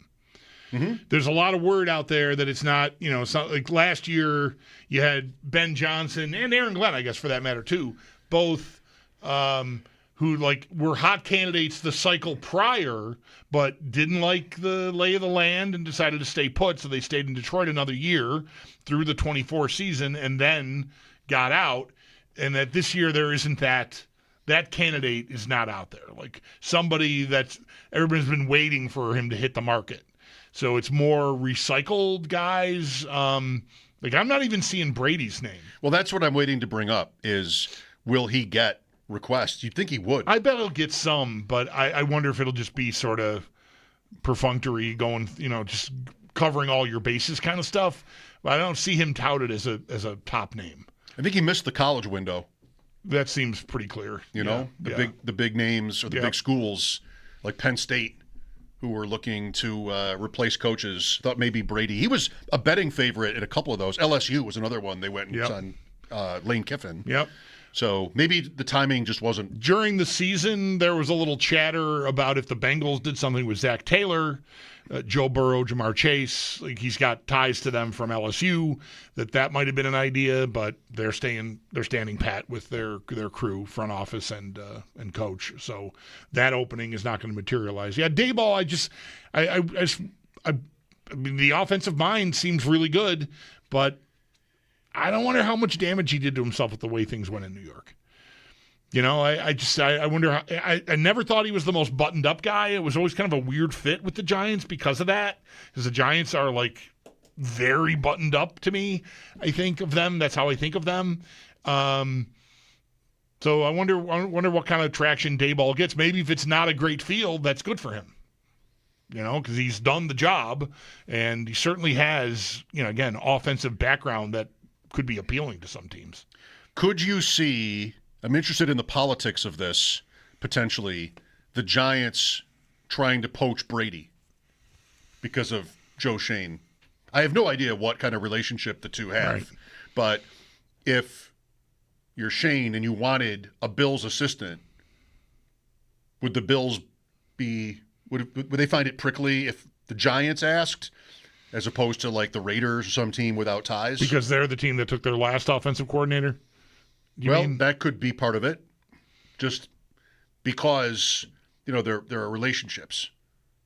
And maybe the Bills might like to think the Giants would stay out of their hair.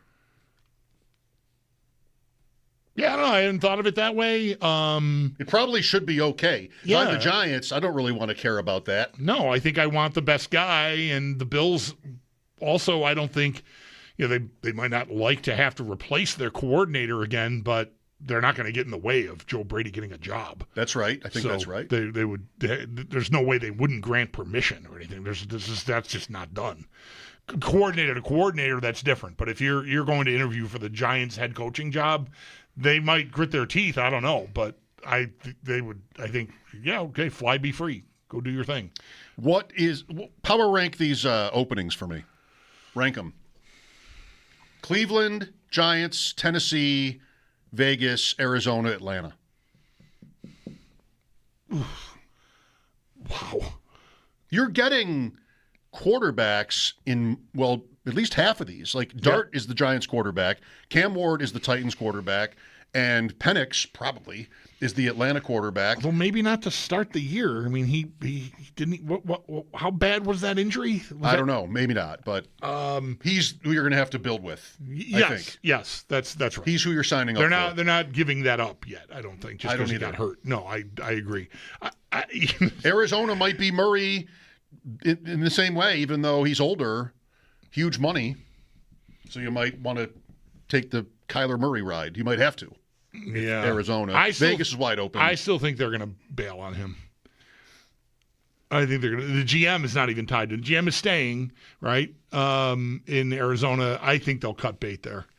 I think they've seen, and my read of that situation is that they've seen and heard enough to realize he's not a guy they trust moving forward. Like to tie themselves to for that big money franchise quarterback, face of the franchise. I think they're out. I'm just guessing that is what's going to happen there. I like Cam Ward. I want to see Cam Ward work. So I think that might be like, but is Tennessee going to give you all the stuff you need? You know, like resources. They feel a little bit Bengali to me.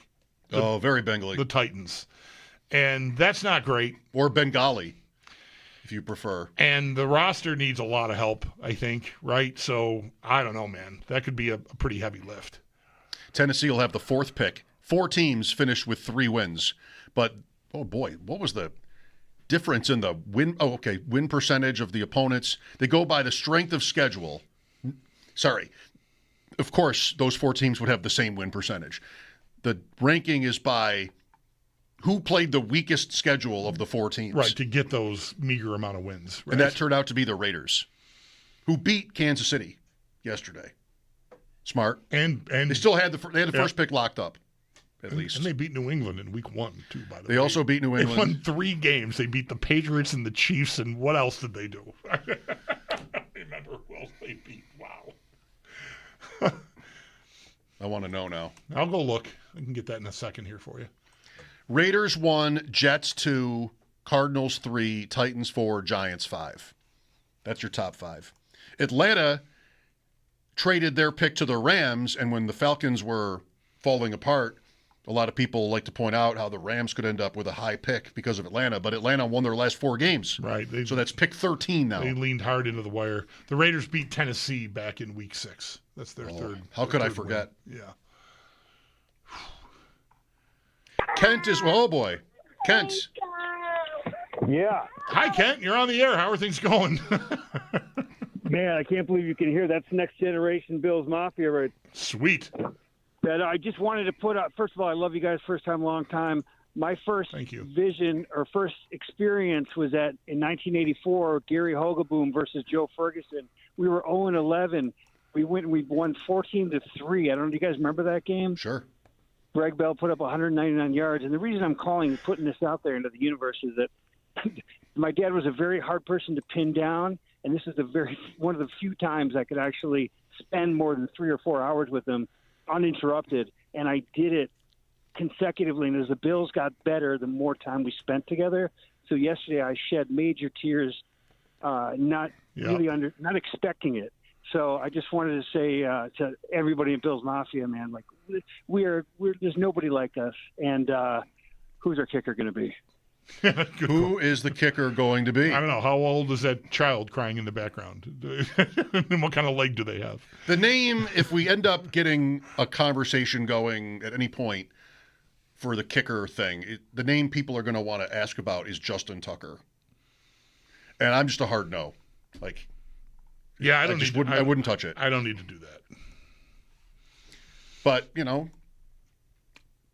why not? He's accomplished and decorated. Yeah, I mean, there are lots of other guys that have done things in the league where small sample size, I'll take my chances. I'm not interested in crossing my fingers for Matt Prater, even going into Sunday, I think.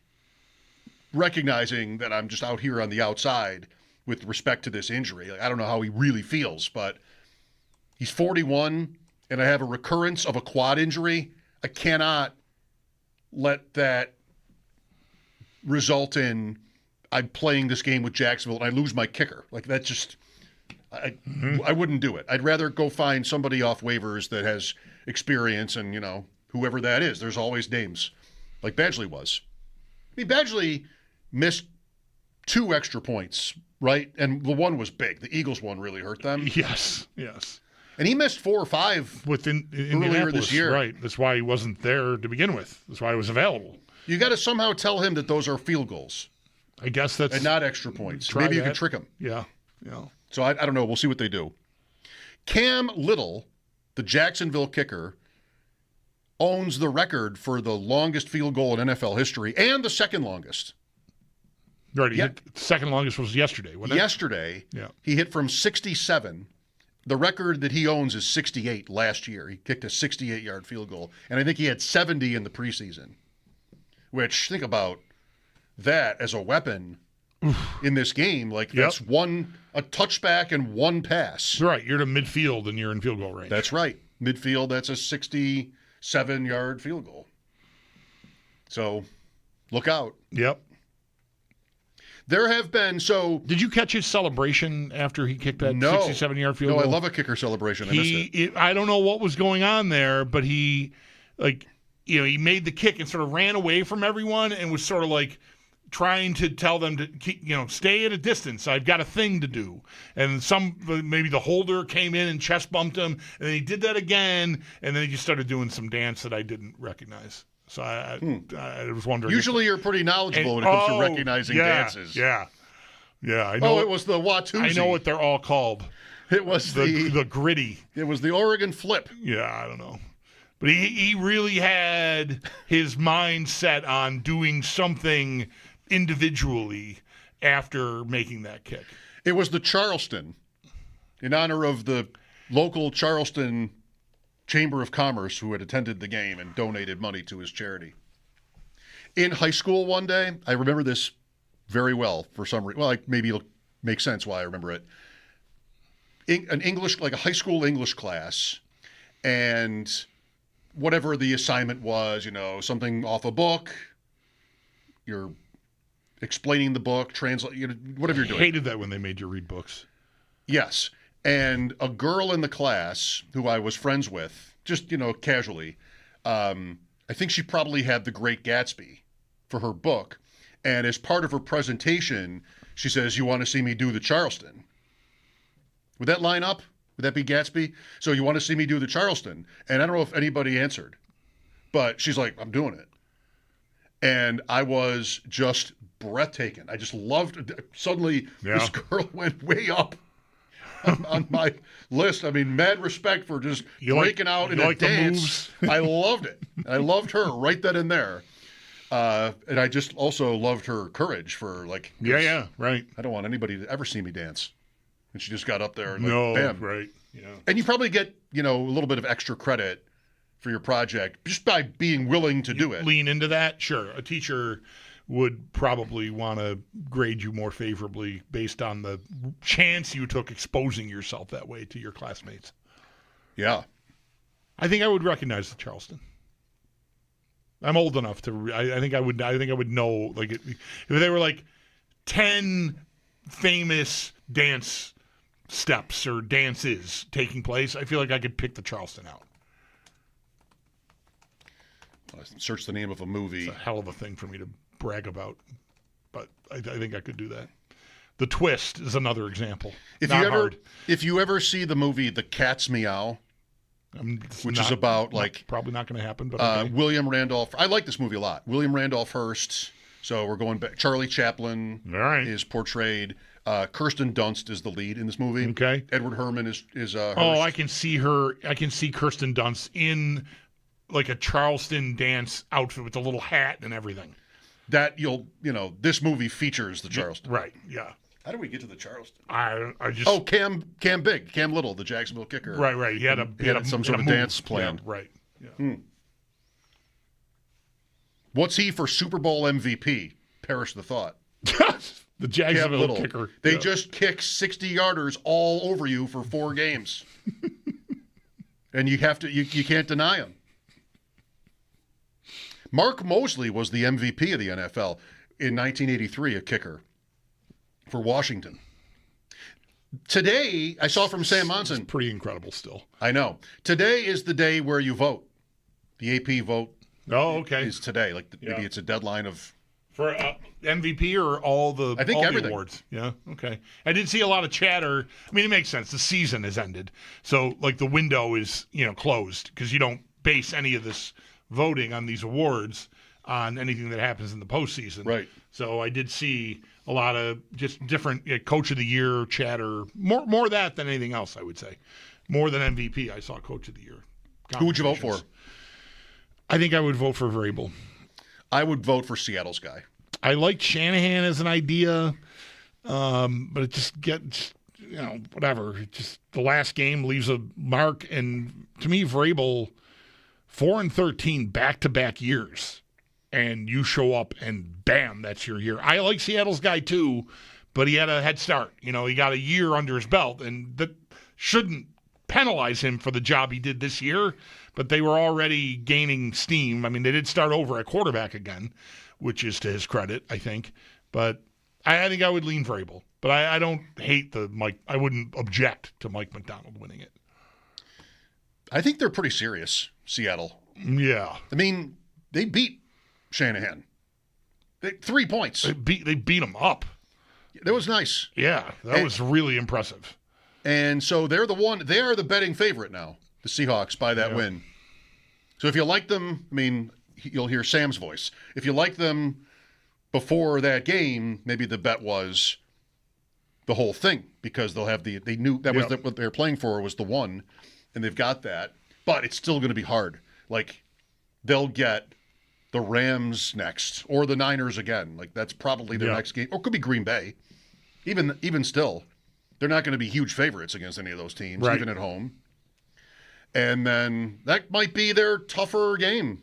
After that one could be Chicago, Philadelphia, or the same list of teams. But NFC West.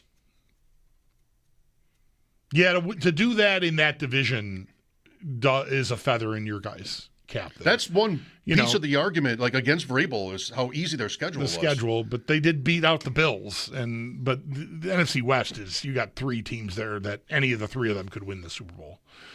And then I guess the AFC East, you've got the two, Bills and Patriots. So it's one more. It's just, 2 games against each of those teams. That's I mean, I would even say from New England's standpoint, having to play the Rams twice and play San Francisco twice might be tougher than having to play the Bills twice. Yeah, right. Those are machine type teams, especially the Rams, I'd say. The Patriots got it home.